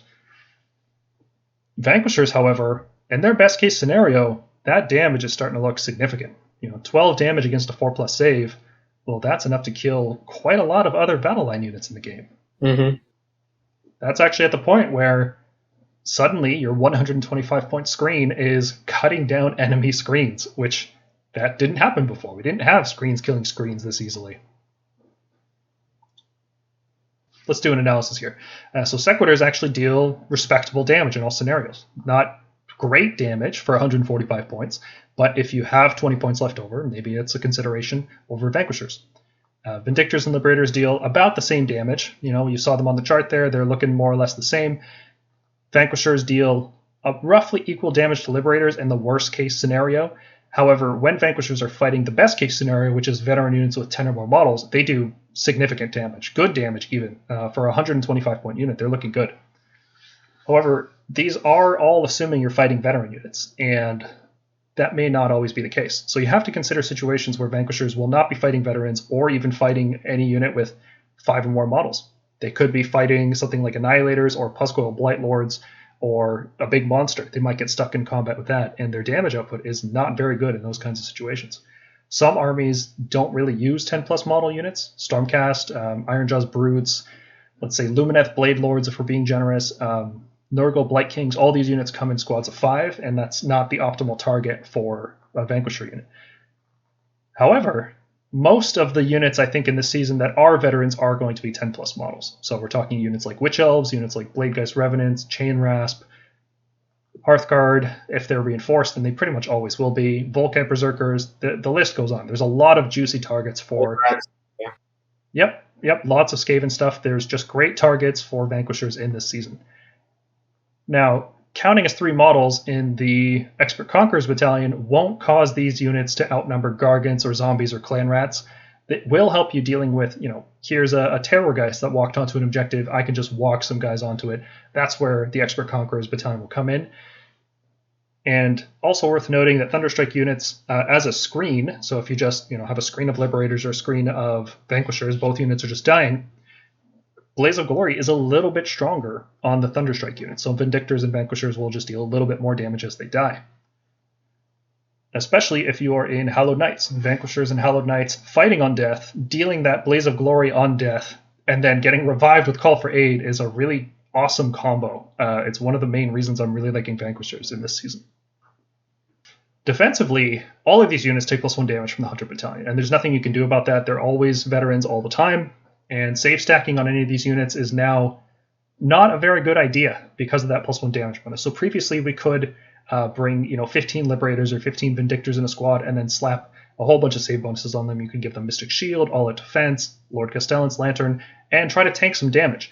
However, now every failed roll is effectively going to kill a Liberator, whereas before every failed roll might just damage a Liberator, and it would take 2 failed rolls. And yeah, you're going to be dying about twice as fast. So suddenly, those save bonuses are better used on things like Fulminators, giving them save bonuses. They don't take the +1 damage bonus. They can just survive longer. Veteran units are also a big target for battle tactics. Your opponent will be gunning for these units in order to score easy tactics whenever they can. Especially in Season 1, it seems like a lot of armies are going to be having a rougher time doing certain battle tactics. So if you can deliver a 5-man unit of veterans to their front door, they'll say, great, thank you, I'll kill this, I'll score 2 points off it, that's fantastic. So, don't make it enticing for your opponent to kill them. So if you reinforce these units, your opponent's really going to want to kill them, and they're going to have an easier time doing it if they're in Hunters. There is a lot of utility with these units being in Hunters and in Conquerors and dropping them to play with Scions of the Storm. I've been really enjoying keeping a unit or 2 of Liberators in reserve, and as soon as a Proving Ground is declared, my opponent knows, oh, well, I have to get a unit on there even if I can't contest it, because my opponent can just drop Liberators on it, and then that puts them usually in a bad position that Stormcast can easily exploit. All of these units only move 5 inches. They're really slow, so dropping them in from Scions is very useful.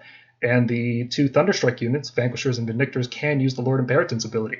Now, anytime I use a Lord Imperatant, I would probably use 2 units of Grandhammers, so maybe only one of these units would get to use that. So I wouldn't necessarily go, 3 units of Vanquishers in a list right away. Putting it all together, Redeemer units are really low damage in general. When they're fighting monsters, heroes, cavalry, they don't do good damage. So don't bring them to do damage. They are still primarily a screening unit. In that respect, Liberators are still our best choice. They're S tier for a reason. They're cheap and disposable. You can stick them into Conquerors for more utility to steal objectives that you wouldn't normally be able to get. They might be worth putting into a Hunter's Battalion. I'm not sure if you would go paired weapons in that situation, because I feel like the +1 save is just useful against shooting that, like light shooting. Like Ideneth would have to dedicate less resources to killing a 5-man unit of Liberators if they didn't have shields, for example. And you want to make your opponent work for killing your screens anytime you can. Does the Hunter Battalion take minimum 2? Minimum 2. So sometimes it could be the unit you need to activate that battalion. Yep, that's basically it. Sometimes you don't have enough units to start a Conqueror's Battalion. Like let's say you only have one veteran unit in your army and it's Liberators, and then there's an extra spot in a Bounty Hunters Battalion. So you might as well stick them in the Bounty Hunters, or go Battle Regiment with the rest of your list and try to have 1 drop. Yep. Vindictors in squads of 5 don't seem worthwhile. I would just pretty much always use Liberators instead. That was true in the previous season, and it's true in this season. Sequitors deal decent damage to veterans, which is kind of a cool niche of having this battle line unit that could kill other battle line units. But the issue is that Vanquishers just do it so much better. They have a lot more utility with the Thunderstrike keyword, and they're 20 points cheaper than Sequitors. Like Sequitors at 145 is criminal. they're so overcosted, it's gross. And I can't figure out why they would cost that much. Is it the 5 award? 5 award. They value that extremely high. I mean, look at our heroes, right? Like, our heroes do very, compared to Tree Lords, and Rasta isn't actually doing that much. It's the 4 award, man. Oh, it's crazy. Just, they're not worth 145 in any scenario. 130 is the perfect price point for them. I would agree. Agree. Yeah, that's when you look at the rankings that we've got here, I think that our Redeemer units, War Scroll to War Scroll, are probably the most comparable. As we talked about earlier, when you look at the DRACOTHs, you look at the Paladins, there are just units that are just not worth taking unless they are price cut into the ground. Whereas Sequitors would be absolutely feasible as a unit if they were 130 points apiece. Yeah, at 130, I would consider running them in Hammers of Sigmar with Astrea Soulbright to give them +1 save in the combat phase, and then they could 5-up ward themselves and actually be somewhat durable. Though I'm still, anytime we're dealing with bounty hunters, that's a risky prospect. I don't know. Maybe next season. But the point cost is definitely what's holding Sequitors back. Vanquishers compared to Liberators is an interesting one. They only cost 10 more points, but they offer a lot more tactical utility. So in some situations, in some matchups, your Vanquishers are going to be exactly the same as Liberators. They're going to stand in the way, and they're going to die, and they will just deal a few more mortal wounds with Blaze of Glory. And that's not really worth 10 points. But in other scenarios, like when you get into combat with them against a veteran unit, they're going to do a lot of damage. And in Age of Sigmar, damage is utility.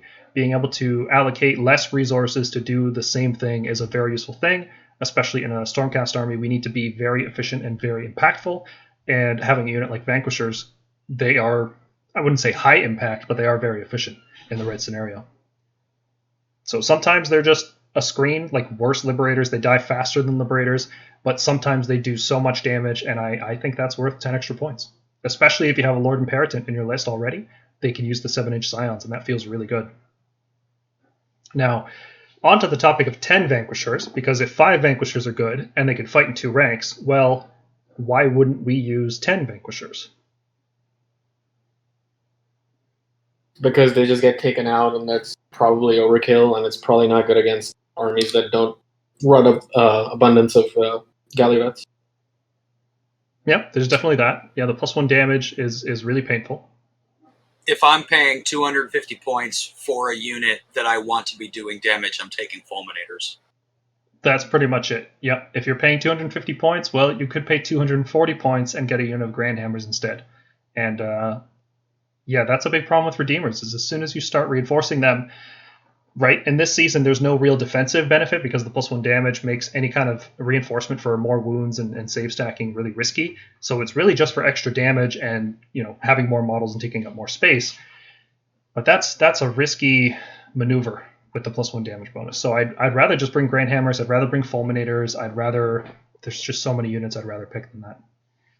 Once you reach that 200-point threshold, you have to start comparing it to Paladins and DRACOTHs rather than just other screening units. So I think bringing a squad of Vanks or 2 squads is fine. I would only ever bring a squad of 10 if I was fighting like Night Haunt every single game, because they would always get their bonus. They would always get their bonus attacks, and 10 Vanquishers dealing 80 damage on 2s and 2s because you can buff them fairly reliably. That's pretty good. I quite like that. But otherwise, I would pass on it. There's just too many matchups where that block of 10 is going to be a liability. And James, you obviously are going to be running 30 of them despite all our warnings here. Yeah, but not on the list you think it is. No? Okay. Surprise me with it. Don't tell me. I want to see it. You're on Stormkeep. Ooh. No. All right, no spoilers. I want to see it. So don't stuff your list with Vanquishers. They are good, right? But Liberators are good in every single scenario. Vanquishers are good in a particular scenario and in particular lists. You don't just start filling every slot in your list with Vanquishers. They're A tier, they're not S tier. You can only fit 3 units in the Hunters. I almost said Hunters of the Heartlands. You can only fit 3 units in the Bounty Hunters battalion, and there are way better troop units that you want to be putting into that battalion. So, yep. Thunderstrike units can use the 7-inch Scions, so if you have Vanquishers, you should consider bringing Lord Imperatant and some Annihilators. That's a natural combo. They fit really well together in lists. Any closing thoughts on Redeemers before we move on?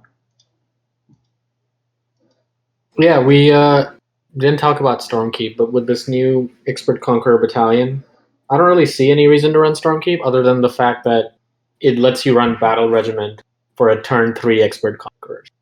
Sort of like that weird thing where you can reduce your drops. And you can, I guess, sprinkle mortal wounds if people charge you. But you're just going to be taking extra damage, which means even 1 damage hits are now killing entire Stormcast. So I don't know how good that is. There's definitely some. I think if you're going to run Stormkeep, you don't run it like it's a Scions list where you run minimum amounts of Redeemer units. I think you lean in heavy. You bring like 5 or 6 Redeemer units, some of them reinforced, some of them just as screens, and you just lean in heavy on that. I don't know if that's any good, but I think we need to kind of stop thinking about it in terms of how we approach Scions of the Storm lists and just consider it almost like a fresh army from the ground up. Yeah. Hey, maybe if we get some good COS allies, maybe that becomes viable. Yeah, that's really where I'm at with it. I think Stormkeep builds are eventually going to be reliant on how good the Cities of Sigmar units are that we can take as Coalition. Oh man, how cool would it be if they got like some big dragon that we could bring in as an ally and just mess everything up? That would make Stormkeep playable, right?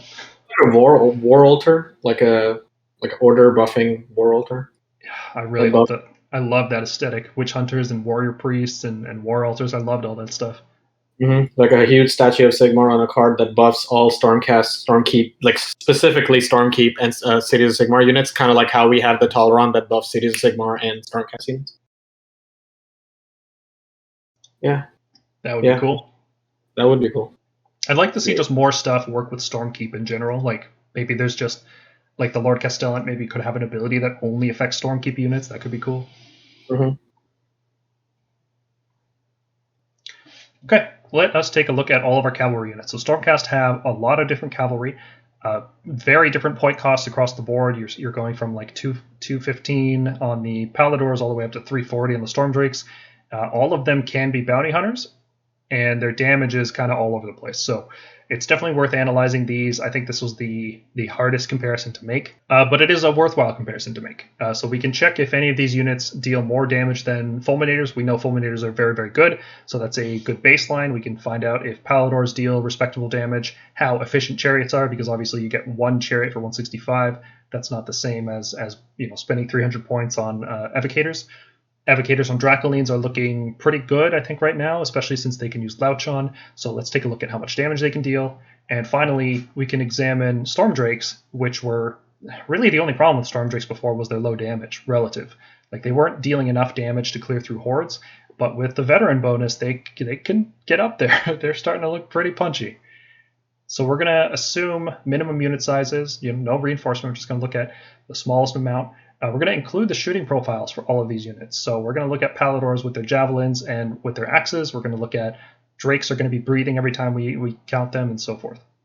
We are going to assume all of these units have a charge bonus active, which means we're also going to show the difference between Storm Drakes using swords and lances, and we're going to look at which one is better. And we will assume that Evocators are going to use swords, and they are going to empower themselves, because we're going to look at this best case scenario, like what is the unit capable of. And now with the Chronomantic Cogs allowing rerolls of spells, it's actually kind of reliable to get a bonus +1 to wound on these guys. We are also finally going to assume the Chariot uses a spear, because if you use a bow, we are going to ban you from our Discord server, and we are going to assume it charges 7 inches, and we'll calculate it that way. I am going to ban you from the server, yeah, but okay, I didn't know that was a Stormkeep policy. So let's take a look at the standard profiles here. You can see Fulminators are looking pretty dang good there on the left side. Best damage across the board, pretty much. Nothing comes close. Dracolines actually get reasonably close. If you take a look at their against 3+ saves, it's 13 to 14. Against 5+ saves, you're looking at 19 to 21. Dracolines are really keeping up with Fulminators on the charge. Now, Dracolines do that every single turn, but they are also 280 points, so that's worth considering.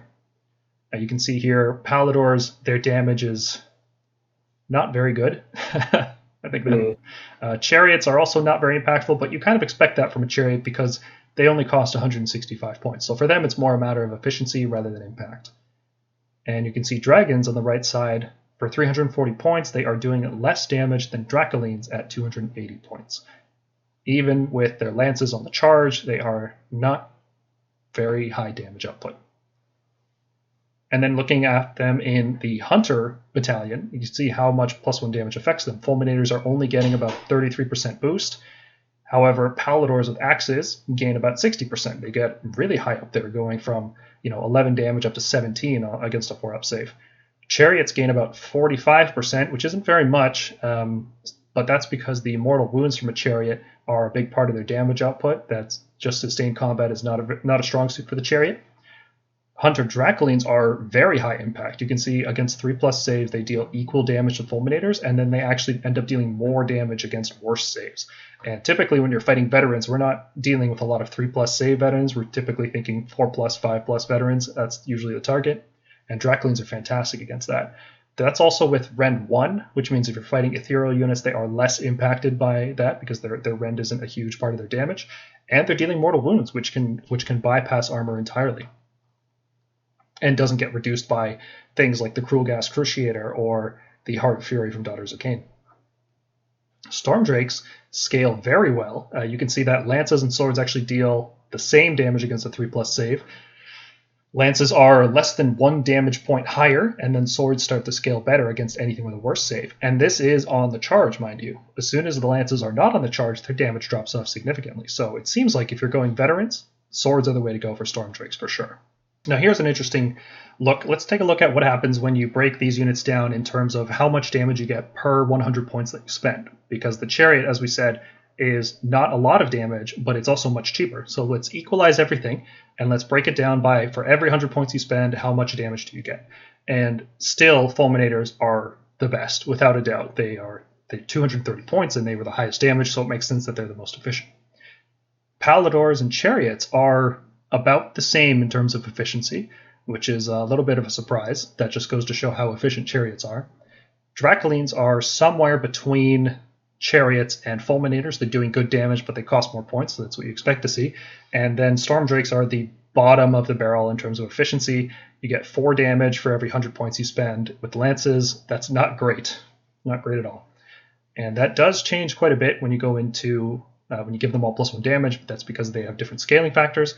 You can see that Dracolines are still not as efficient as Fulminators, and there is a big increase in efficiency across the board. Here's a handy little chart just so you can compare all their various aspects. So you can see in terms of model count, obviously Paladors and Dracolines are the highest. In terms of wounds, 2 Stormdrakes have the most, but in terms of wounds per points, you can see a Chariot is actually 7.3 wounds and Paladors are 7.0. So they are the most efficient for their points. Defensively, Fulminators are a 3+ save, Chariots are a 3+ save, but they're also -1 hit the turn they charge, and Stormdrakes are a 3+ save and have the monster keyword so they can roar and stomp as needed. In terms of movement, Fulminators are the slowest with a 10-inch move, all the other ones move 12 inches. Paladors can teleport, Dracolines can reroll charges, and Stormdrakes are flying and rerolling charges, which is pretty good. And then here's some easy to understand damage charts. So you can see in their damage standard profile, Fulminators are about 4 stars, Dracolines are a little bit worse, then Stormdrakes, and then the other 2. Per 100 points in terms of efficiency, you can see Chariots are efficient but low impact. So this is a nice way to visualize that. Whereas Drakes are not very impactful and also not very efficient. And then when you plug those numbers into the Hunter profile, you can see Fulminators are obviously the 5-star choice. They are very high impact and very efficient. Dracolines are very high impact. They're actually a little bit higher impact than Fulminators, but they are less efficient. Stormdrakes are also highly impactful, but still remain inefficient.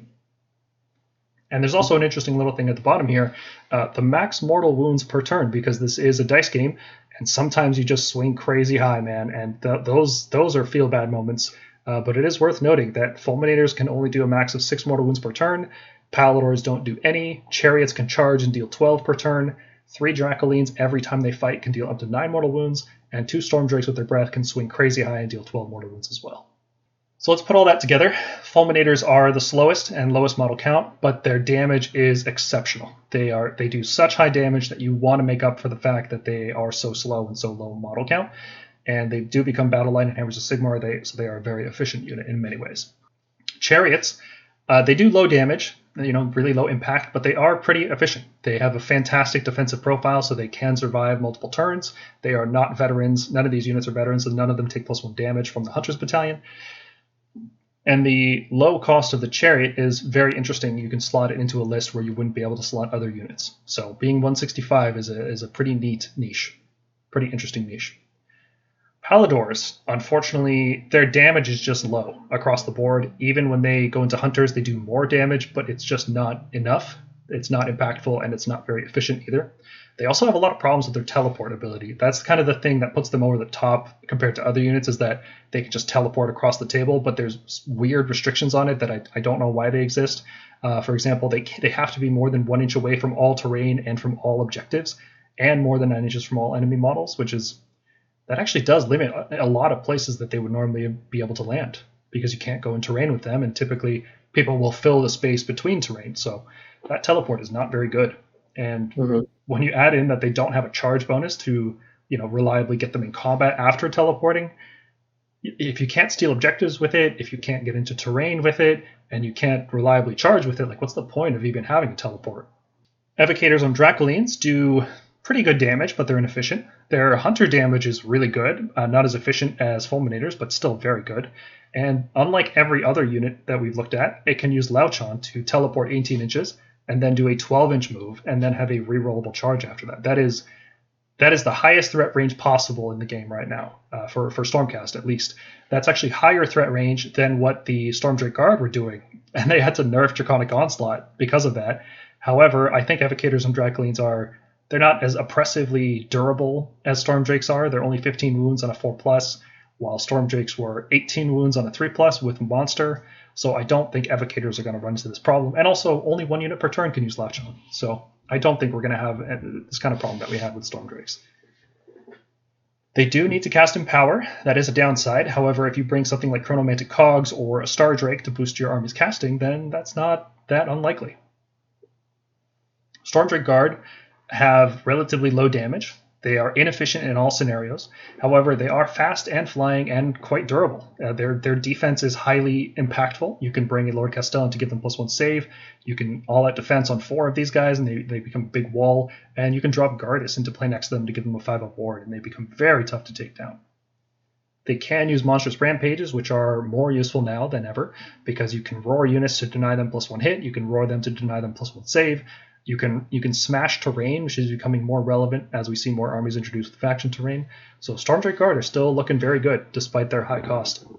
You guys have anything to say about Cavalry before we move on? Shake up some points and get us some battle line options. I think it would open it up. I'd really like to see Paladors be viable. They're a cool unit, but they haven't been viable since they came out, which is kind of disappointing. Yeah, for sure. I've tried to use them, and they're not worth the points. Yeah, I don't know. I just want to make them playable. They don't have to be great. They're not even I don't know. Pointing them as the same as DRACOTH was probably a problem. I think they should be cheaper. I think they should be more along the lines of 190, same as Cavalos Death Rider. I would be fine with them being in the same range as a Chariot, because they're 15 wounds on a 4-up versus 12 wounds on a 3-up. That's pretty equivalent. Their damage their damage equivalent. is but they do more damage because their shock hand axes are actually fairly good now. Would be spike on those with the rolls. So I think 200 or 210. Sorry, it's not. What am I saying? Sorry, 190 would be a good price point. I would like to see Vanguard Paladors just be 16-inch move instead of 12-inch. I think that might make them interesting enough. All that Sigmarite, it slows you down. Have you tried wearing that? No, Lord Podcastellans run to battle pretty much naked. We don't wear any of that fancy armor. Yeah. Stormcast Cavalry can't be fast. Everybody knows this. Our fastest unit is the Toleron, and that's because it's a giant flying horse goat. Bull horse goat. I don't know. Star goat. Yeah. Even our dragons move 12. So it's I don't think slow is something we can't get away from. And every time we get nerfed to be more slower. Yeah. Nerf, Draconic Onslaught nerf. Karazai and Kronus move 14. Well, go figure. They're not wearing any armor though. So I guess when you have a Stormcast riding you, you move 2 inches slower. What is the Celestin on Star Drake? I want to say 12. I believe. I want to say 12, but it could be 14. I could be wrong. Could also be 10. He's 12. It is 12. So armor equals lesser movement. Okay, good. So why doesn't the Drakesworn Templar go 14? He doesn't have that big heavy shield that would give you +1 save. That's a joke. I think somebody put that in to troll us. Somebody was literally like, this nobody play this. Like, there's no point. So, one of the other things that I've been looking at is when you're looking at the point comparisons between Fulminators and Storm Drake Guard. Three Fulminators is 345 points versus 2 Storm Drake Guard, which are 340 points for the same save, same number of wounds, slightly slower, and significantly more damage output. Yep. Storm Drake Guard are good because they can roar. So, like, if you're looking at what Fulminators do to a 3-up save, you can assume that it's going to be a 4-up save in the case of Storm Drake Guard. Right. Yeah. That's basically the difference. And that save stacked Storm Drake Guard thing is really good. I had Shadow Queen bounce off my Storm Drakes in this last game with Mind Razor up, and she just did no damage. Yeah. I mean, Storm Drake are in a weird spot. They are better than the DRACOTHs in some ways because of Monstrous Rampages and a more reliable breath. But I don't think they're worth 100 points more than a Fulminator. 110 points more than a Fulminator. I think it's more like maybe 60, maybe 70 points more than a Fulminator. Part of the issue is we're comparing them to Fulminators, which are really, really powerful and really efficient. And like we said earlier, we don't want to change Fulminator costs, but maybe when we think about Fulminators, maybe we think about them as like a 260 point unit, like in our heads, because that seems like a more appropriate value in terms of internal balance. Mm-hmm. Yeah, at least in our book. Well, I think, but then, like, if we're talking about internal balance and how Fulminators should work in conjunction with our other, let's say, mounted units, then I would like Fulminators to be no more than 250. I think Fulminators feel probably like a 250 point unit. Whereas Storm Drake now, with the nerfs, feel like more like a 300 point unit. Yeah, and I think that's been the same cost as Fulminators, or maybe like 250 or 240, and be like, be a alternative choice for having an unbind and rerollable charges booked in. Yeah. Oh, yeah, and their mortal wound output. Yeah. Whereas Concussors and Desolators can probably just be 210, just like cheap DRACOTH choices. Yeah. That nobody really wants to take unless you're like really like tight on points and you're like, all right, well, I'll take them because what else am I going to do? Yeah, I think that my big issue now with Storm Drake Guard at their price point is less about Storm Drake Guard and Stormcast and more about the point efficiency of monsters across the game in general. Because if Storm Drake Guard were 300 points, they would be absolutely underpointed in comparison of other monsters across different armies. I mean, that's points aren't majorly for internal balance, not external balance.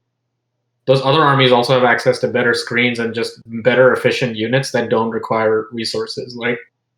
Like when we're comparing, like, let's say like a Terrorgeist, who's usually like 300 points or something, to a Storm Drake Guard. The Terrorgeist also has access to like the whole complement of death abilities and cheap screens, which we don't really have. Yeah, you also have to consider Stormcast pay a lot for heroes that kind of just don't do much aside from like one thing each, right? Like we end up using Arcane Tome just to give them more things to do, but our heroes across the board are overcosted and low damage. And other armies, like their heroes might do the same damage Stormcast heroes do, but because they're not paying a weird tax for a 3+ save and 6 wounds, let's say, like they have cheaper heroes. So like although our monsters seem underpriced, it's because our heroes are overpriced, I think. Yeah, that's a good way to put it, I think. Like we paid the tax in some other ways, like internal balance considerations. Yeah, because we don't have like cheap 115 point wizards with like a great complement of skills that greatly increase our offensive output. Like the Toralon is 285 points for a 1-spell wizard that gives. Let's be generous and say he'll give 4 units plus 1 to hit. That's a really high result, but let's say that happens. So that's a lot of points for that effect. 1-spell wizard, no bonuses to cast. Yeah, 285 points is a lot for that. So it kind of just balances out, right? Like Stormdrake Guard, 4 of them in a Stormcast list are 680 points, and they feel like a 700-point unit on the table in terms of damage and defense. So that feels good. I think direct comparisons to other armies, like here's a 300-point unit in this army, and here's a 300-point unit in this army, you're missing all the context of how the game is being played, what those units are doing in each respective army, the strengths and weaknesses of that army. Like if you were to compare crossbow adjudicators in Stormcast to the crossbows in Nighthaunt, yeah, those crossbows in Nighthaunt do not look good one bit, but that's partially because they're not supposed to be a good shooting army. So that's another consideration, is that Stormcast are slow, and anytime we get something fast, it gets nerfed. And there's a reason for that. I think they want us to be slow, hard-hitting, and purposeful. Every action we take has to be very meaningful, and I mean, it feels good. Like when we hit stuff, it dies, and that feels really, really good. And when we want to be defensive, we just put something down. We say, nope, you're not moving past this point, and that also feels really good. And I don't think any other army can do both of those in the same list. Nighthaunt probably could, but like I said, like it's generally very pointless to try and compare units from separate armies, just because that's not how games are pointed. Like the most apt comparison not apt, but like the most common comparison like you'll see is from like IDK, Identity Deepkin players. Because 2 Sharks cost about the same as a Stormdrake Guard, and in their opinion, Stormdrake Guard are better. I don't think so. I just think they're different roles. They just have a better Tempester than us, in a sense. Well, yeah, more importantly, I think that if they think that 2 Stormdrake Guard are better than 2 Sharks, why are they not putting 2 Stormdrake Guard in every list? Well, previously it was the Draconic Onslaught, right? Because Identity Deepkin, for instance, likes to stay safe with their movement. Their movement is their defense, in a sense. But now that they've purposefully made Stormdrake Guard slower, like that unit now occupies a completely different niche. It's no longer comparable because Stormdrake Guard will not be running and charging, moving 14 inches, running D6, then charging, and also fighting first with the help of a Achillean King or something like that. So they're more akin to like better Tempesters, you could say, like the Sharks are, in my opinion. Yeah, absolutely. No, I totally agree. Let's take a look at our shooting units. So why would we want to compare these units again? We've already done a full comparison of these units in our Stormkeep episode 5 video. But the change to Thunderbolt Volley requires a new analysis focused on non-reinforced units. We will be using Vanguard Raptors in squads of 3, in addition to sometimes running them in squads of 6. We will be using minimum size units of Judicators, both kinds, and sometimes maybe even Castigators and Vigilars, maybe? I don't know. Let's take a look at the numbers. So we're going to contrast and compare all of these units' strengths and weaknesses, and we will examine the benefits of reinforcing these units versus running them in minimum size units. So we will, for now, assume minimum size units. We've done the analysis on maximum size units before, so there's no reason to run those numbers again. All of these units will receive +1 hit, because when you are dealing with 200 points of shooting units, you have to assume they will all be getting +1 hit. You can either use a Toralon or all-out attack or Aether Wings. There's multiple ways to buff these units to get +1 hit. I think it's fair to assume they will have it. However, we will assume that none of these units will be receiving +1 hit with Thunderbolt Volley, because the only way to get that is with using Aether Wings on Longstrike Raptors and Hurricane Raptors, and you have to use a translocation for that, and you have to have Aether Wings, and the target you want to shoot has to have space around them for the Aether Wings to be translocated. So there's just too many variables that need to line up. So we're just gonna ignore the +1 hit from Thunderbolt Volley for now. We will assume Castigators receive Empower in the hero phase, which does require having an Evocator unit nearby, and that is a cost that you will have to figure out in your list. We will assume that Castigators channel Rend 2 in their standard profile, which is in the shooting phase only, and we will assume Judicators use maximum number of special weapons because they are upgrades. I know some people may have thought that the regular bow is better for Judicators, but no, the Shockbolt bow is slightly stronger on average, so we're going to count it. We will also show Tempesters here. We talked about them earlier in the video, and here you guys can see their damage breakdown and compare them to these other shooting units. Taking a look at the standard shooting profile, this is going to assume +1 hit. You can see Castigators are just not doing a lot of damage. They range from somewhere like 2 to 5 damage against most targets, which is to be expected because they are 105 points. But you can see even when we look at their efficiency, that's when they start to shine. But there's problems with that, and we'll get to that. Looking at the damage output of crossbow adjudicators, bow adjudicators, and long strike raptors are definitely the highest damage output against 4+, 3+, and 2+ save targets, which makes sense. They do cost a little bit more. They're 240 points. Crossbow adjudicators are very close, though. You can see against units with a 3-up save, crossbow adjudicators are only about 1 damage behind, and against a 4+ save, they're almost equal. And against worse, crossbow adjudicators start to look better. There's also an interesting thing happening here with Hurricane Raptors. You can see Hurricane Raptors are doing disgusting amounts of damage against a 5+ and 6+ save. However, they have a lot of problems. Hurricane Raptors are not efficient. They are never battle line. They cost 230 points. They only have 18-inch range. They have no rend. But it could be possible to, I've talked about this gimmick list with Krondys, Purple Sun, and Geminids, and then your Hurricane Raptors are effectively shooting at rend 3. And, that makes a 3+ save feel like a 6+ save. So you're going to be doing about 14 damage to a 3+ save unit. Yeah, that's pretty gross, but I think that combo is way too expensive. So I just wanted to highlight that Hurricane Raptors, although they have this one particular niche, it's just way too expensive and not worthwhile. And then somewhere between bow adjudicators and long strike raptors and crossbow adjudicators, you can see Tempesters are coming in looking pretty good. Their Mortal Wound Breath is actually setting them up nicely against 2+ and 3+ saves, and then their crossbows are helping them against worse saves. So pretty good across the board. Tempesters are a nice, good shooting unit. Now, it is also worth noting that bow adjudicators and crossbow adjudicators can be double reinforced, and they are battle line, which means you don't have to spend 115 points on a unit of Liberators. So if you break down the numbers, you can bring 2 squads of Long Strike Raptors and a Liberator for about 600 points, or you can bring a double reinforced unit of bow adjudicators or double reinforced crossbow adjudicators for about 600 points. So if you triple the numbers of the crossbows, which isn't entirely correct because you're going to lose a shot for the leader, but just for the sake of discussion, if you basically triple the damage of crossbow adjudicators, you can see why we rank them as S tier, because they are going to do the most damage out of shooting, which is awesome. Looking at efficiency, castigators are pretty efficient. They've got a good efficiency score across the board.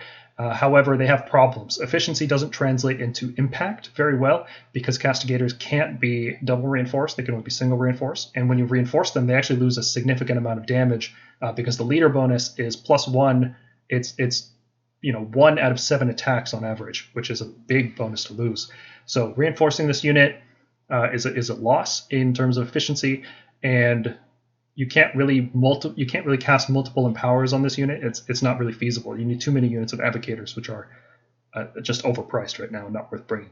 You can also see that Tempesters, if they only shoot, are very inefficient. They are definitely a unit that needs to shoot most of the time and then charge in to get the finishing blow, and they're very good at that role. Looking at Thunderbolt Volley, this is what you can expect to see when you use Thunderbolt Volley. Long Strike Raptors, across the board, pretty much the best choice for Thunderbolt Volley now, and this assumes as well that you do not have Aether Wings with +1 hit. If you can finagle a scenario where Aether Wings are in range, this is going to be even higher. However, crossbow adjudicators are a respectable choice when you want to use Thunderbolt Volley. So either a min-size unit of crossbows or a unit of 3 Long Strike Raptors, both of them are a very good choice for Thunderbolt Volley. It's worth pointing out here that castigators cannot channel in the hero phase. They can't channel in the charge phase either, so if you're using Thunderbolt Volley or Unleash Hell with castigators, they are shooting only at rend 1, which is unfortunate. Here's a handy comparison chart, comparing the number of models across the board with wounds per point. You can see the one niche that castigators do have is that their damage per 100 point is pretty good, and their wounds per 100 point is pretty good, but that doesn't translate well into list building, and it doesn't translate well into impact on games. They also have low range. Long Strike Raptors are definitely the highest range, and that's why you see them all the time. They're very easy to use. They have great damage, and you can see these handy little star breakdown tables for damage, efficiency, and Thunderbolt Volley. Now, I did add another one here for melee damage, just to show you guys that pretty much across the board, all these units do garbage melee damage. it's not really worth considering. However, Vigilors have this interesting niche of being able to shoot and then charge in and fight. And if you happen to be in Bounty Hunters and you happen to be fighting veterans, well, that's 10 attacks at 2 damage apiece, which, yeah, that's enough to get them an extra star ranking. It's not good, but it's not bad either. And then Tempesters, just to showcase how much damage they do in Bounty Hunters, they're like a 4-star unit. They're up there with they're up there with Dracolines and Fulminators in terms of damage output in Bounty Hunters. They are an excellent Bounty Hunter unit. The only units here that are veteran are Judicators and sometimes Vigilors, and I think being a veteran is what keeps Bow Judicators as a viable option in lists, because having a 24-inch range veteran unit that is holding a proving ground somewhere in your deployment and still doing something, contributing to the battle in some meaningful way, I think that's a pretty useful niche to have. So let's put it all together. Castigators, even with Empower, their damage is not good enough. They can be reinforced, but they're inefficient when they lose a lot from leader bonuses and requiring more Empowers. Channeling only works in the shooting phase, which means if you're using Volley or Unleash Hell with them, it's not going to be very good. So D tier, unfortunately. I think they would need to be like 90 points or less to be playable. It's a sad state of affairs. If Evocators were good, then and they were cheaper, and if Castigators cost 90 points and Evocators are playable, I think you could see Castigators in games. But as it stands, there's no way. Crossbow Judicators are the highest amount of damage that we're going to do, regardless of how big the squads get. They are excellent for receiving Thunderbolt Volley. The range can be a limiting issue for a shooting unit, but if you are using them to anchor a back objective like Paul was talking about, they can perform that role, still put out and reach out and touch the enemy units, do damage to them. They are excellent. Most people who are running Judicators now are swearing by crossbow Judicators over the bows. For the bows, they're not bad.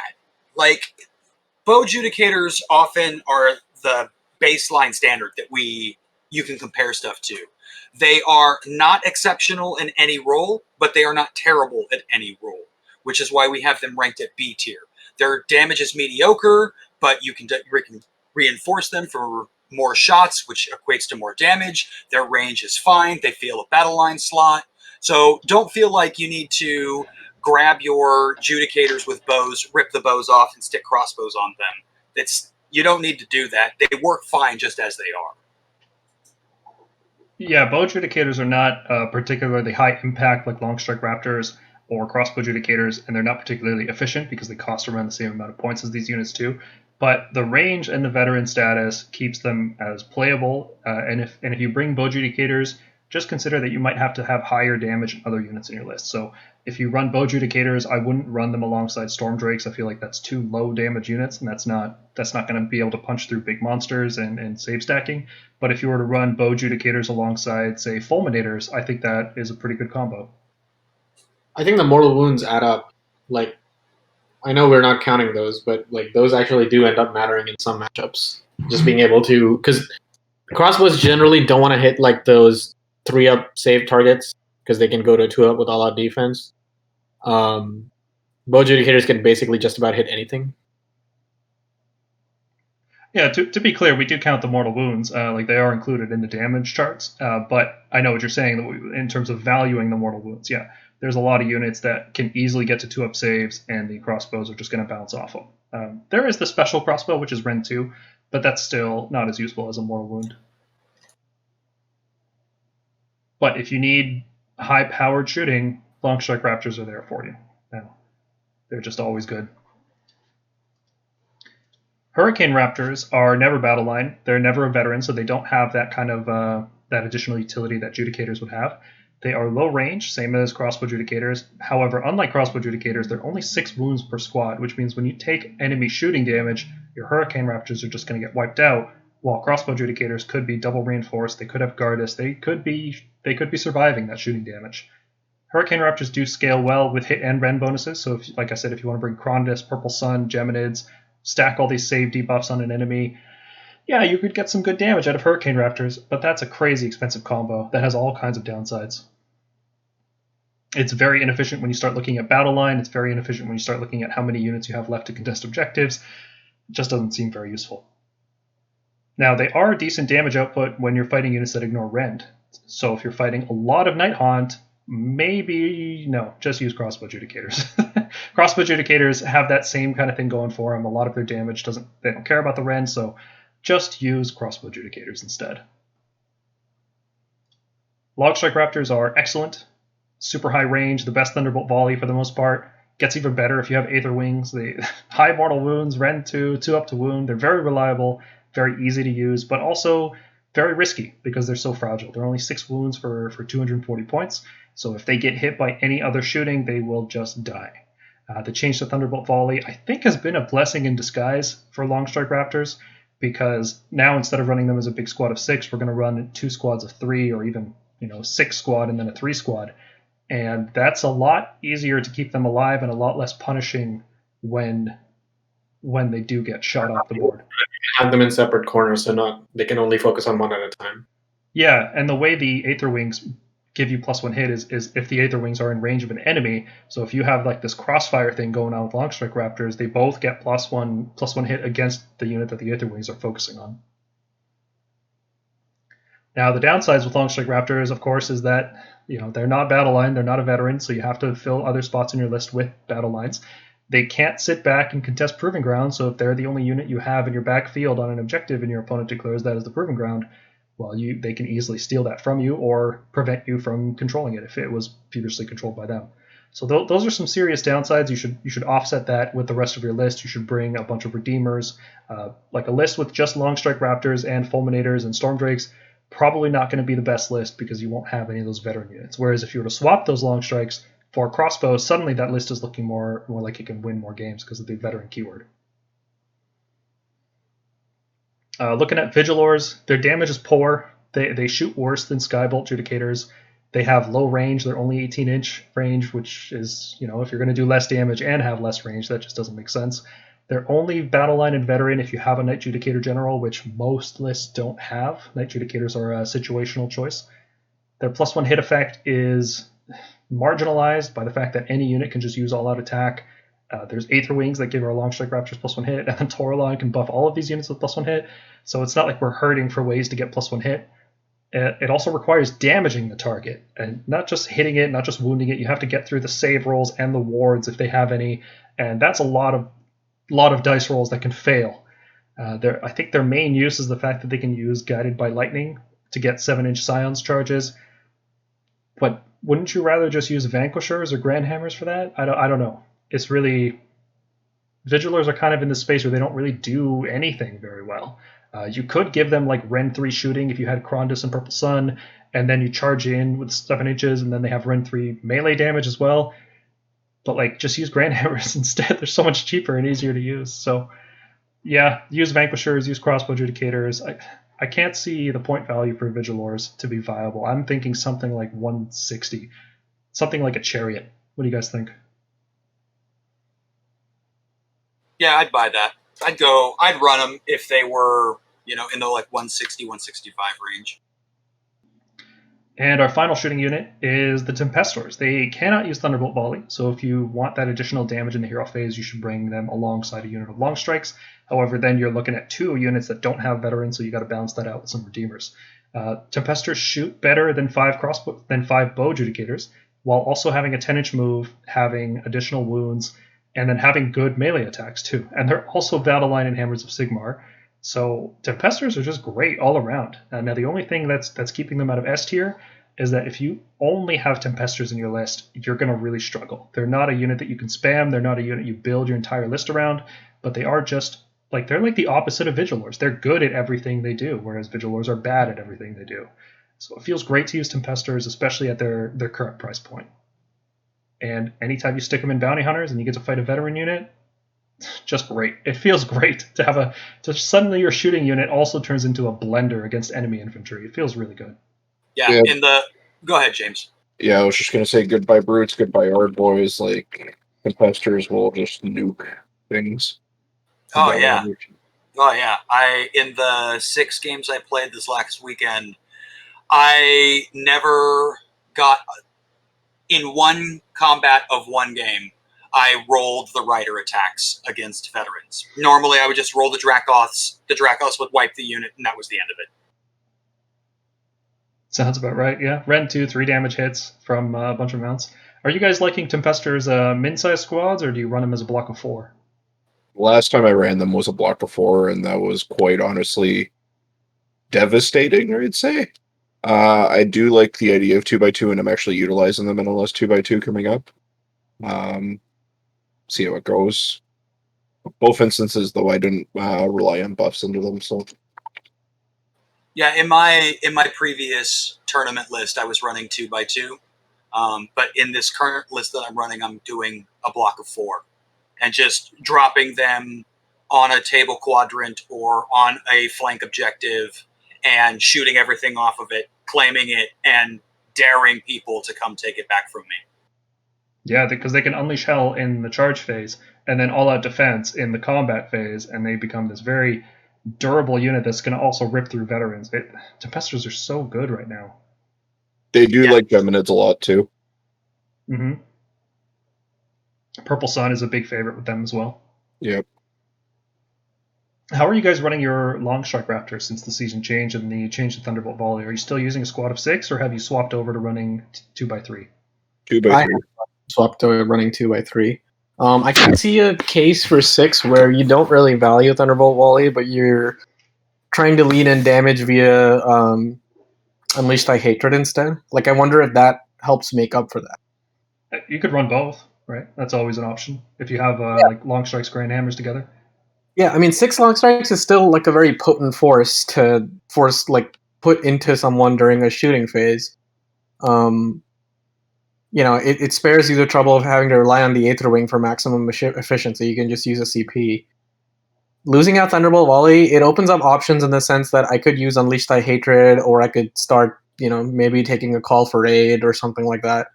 So yeah, I mean, it just means you're not going to take off like a big centerpiece model very easily. Like something like Alariel isn't going to just go down in one turn.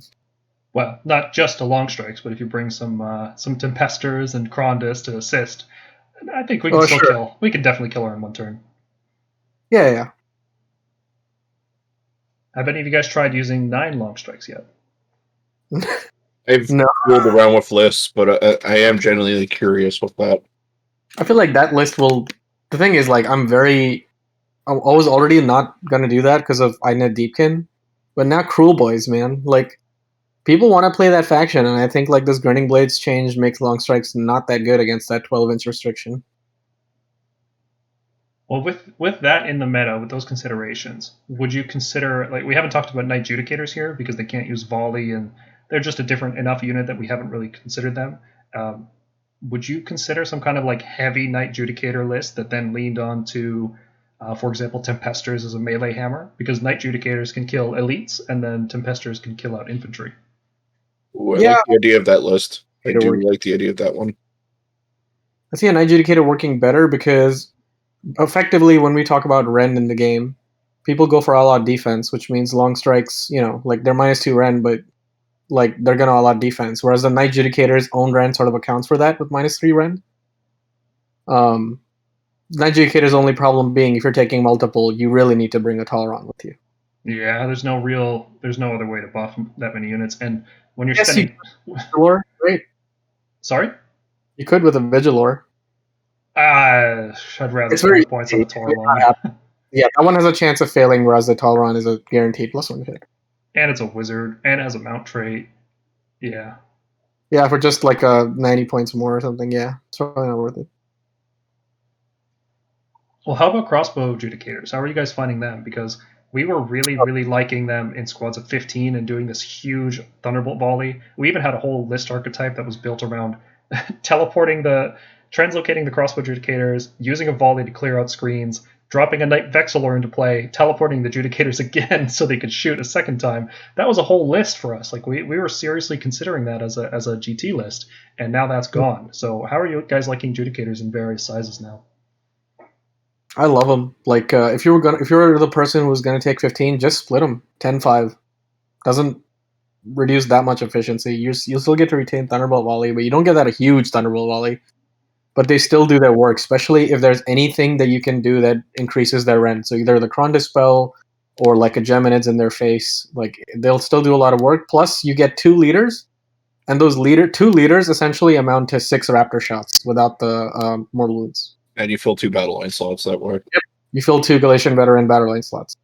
Yep, they can both be conquerors, which is nice. You can just walk them onto objectives being contested by a monster that counts as 5 models. Well, now my crossbows, I can walk 2 of them onto an objective, and they count. They just tick it, while being a veteran, making sure that they score even on proving ground. So there's a lot of utility in having these guys as veterans. And what situations would you guys see yourself using bow adjudicators? Like, what kind of list would you put them in right now? I think B tier is about right. So when crossbows are like lots of volume damage at short range. Raptors are lots of elite pinpoint damage at long range. Bow adjudicators are like you're sacrificing. You're midway between volume and elite. So it's like that's where they are. They're between crossbow adjudicators and long strike raptors. If you can't make up your mind as to which one to take, you take bow adjudicators because they're like the jack of all trades, master of none, and that's. How would you round out your list if you went bow adjudicators? Would you go heavier into elite damage, heavier into, let's say, infantry damage, or would you kind of bring like a mix all across the board? Like, I'm thinking something like Tempesters and Bounty Hunters would be a very good, efficient anti-infantry unit, and then you could, balance out the bow adjudicators maybe with like Grand Hammers or Fulminators to deal anti-elite. Yes, I was going to say that. So, like, with bow adjudicators, I'm either taking Fulminators or Grand Hammers. With crossbow adjudicators, who are more volume damage, I'm taking probably Storm Drakes. And long strikes are basically their own hammer unit because I think of them as like a long range hammer unit because -2 and 2 damage is pretty good. That's almost like DRACOTH level stuff. So you could probably go lighter on the hammers. You could choose alternate stuff like Vanquishers dropping in, or maybe like a Shield Annihilator and a Grand Hammer Annihilator. Bow adjudicators definitely want some better melee damage to go with them. Efficient melee damage, I should say. And I think you'd want a mix of melee damage types. You don't just go all in with Grand Hammers because like bow adjudicators and Grand Hammers won't kill a Nighthaunt army, for example. They just won't do it. Mm-hmm. So I think you'd still want to bring in some Vanquishers. You want to bring in some Tempesters that can put out just tons of damage against infantry. Mm-hmm. Okay. Any closing thoughts on shooting before we wrap up the video? I think shooting needs to drop maybe 10 points just to account for the Thunderbolt Volley change. I think Vigilors, honestly, need to be no more than 165. Like, 195 is absurd for a unit that isn't long range, isn't very damaging. Like, what's their specialty? Like, I still don't know. They have basically the same role that Tempesters do and do it way worse. Yeah, worse in every way. I don't know. Like if we're looking at some of these Lumineth rumors where Sentinels are about to go to below 170, we're looking at Bow Snakes at 180. I don't know. I absolutely agree with you. The fact that our shooting units did not get adjusted when they are clearly pointed with being able for a reinforced unit to Thunderbolt Volley, not getting the points reduction when we took that nerf, it does not make any sense. No, I mean, I understand why for our like mortal wound, what I like to call damage units. So like crossbow adjudicators, they're there to do damage. Skybolt, Vanguard, this unit is not there to do damage. Its damage is not that great compared to any of the 3, and it's like it doesn't have any mortal wounds, which seems to be the like if you're not going for a volume. You're talking Vigilors, right? Yeah, Vigilors, like they're pointed in this thing either does volume shots or mortal wounds, and it does neither. So right. No, absolutely. Like 165, 170 seems like a perfectly reasonable price point for that. But I was also agreeing with your just overall our shooting units should have come down. Yeah. Just like 10 points, like a pity 10 points, because I think they're good still, but yeah, they definitely lose out on some efficiency. Now, what if they, leaned into the fact that they come in a box of 10 and they made them a squad of 10 for like 260, 280? Would you guys consider that? Yeah. Yeah, absolutely. Yeah, I could see that. Or like 250, maybe like 10 points more than Vanguard Raptors for like a hybrid squad. Because these compare with Tempesters, except they're oh my god, I just realized they're basically foot Tempesters. Yeah.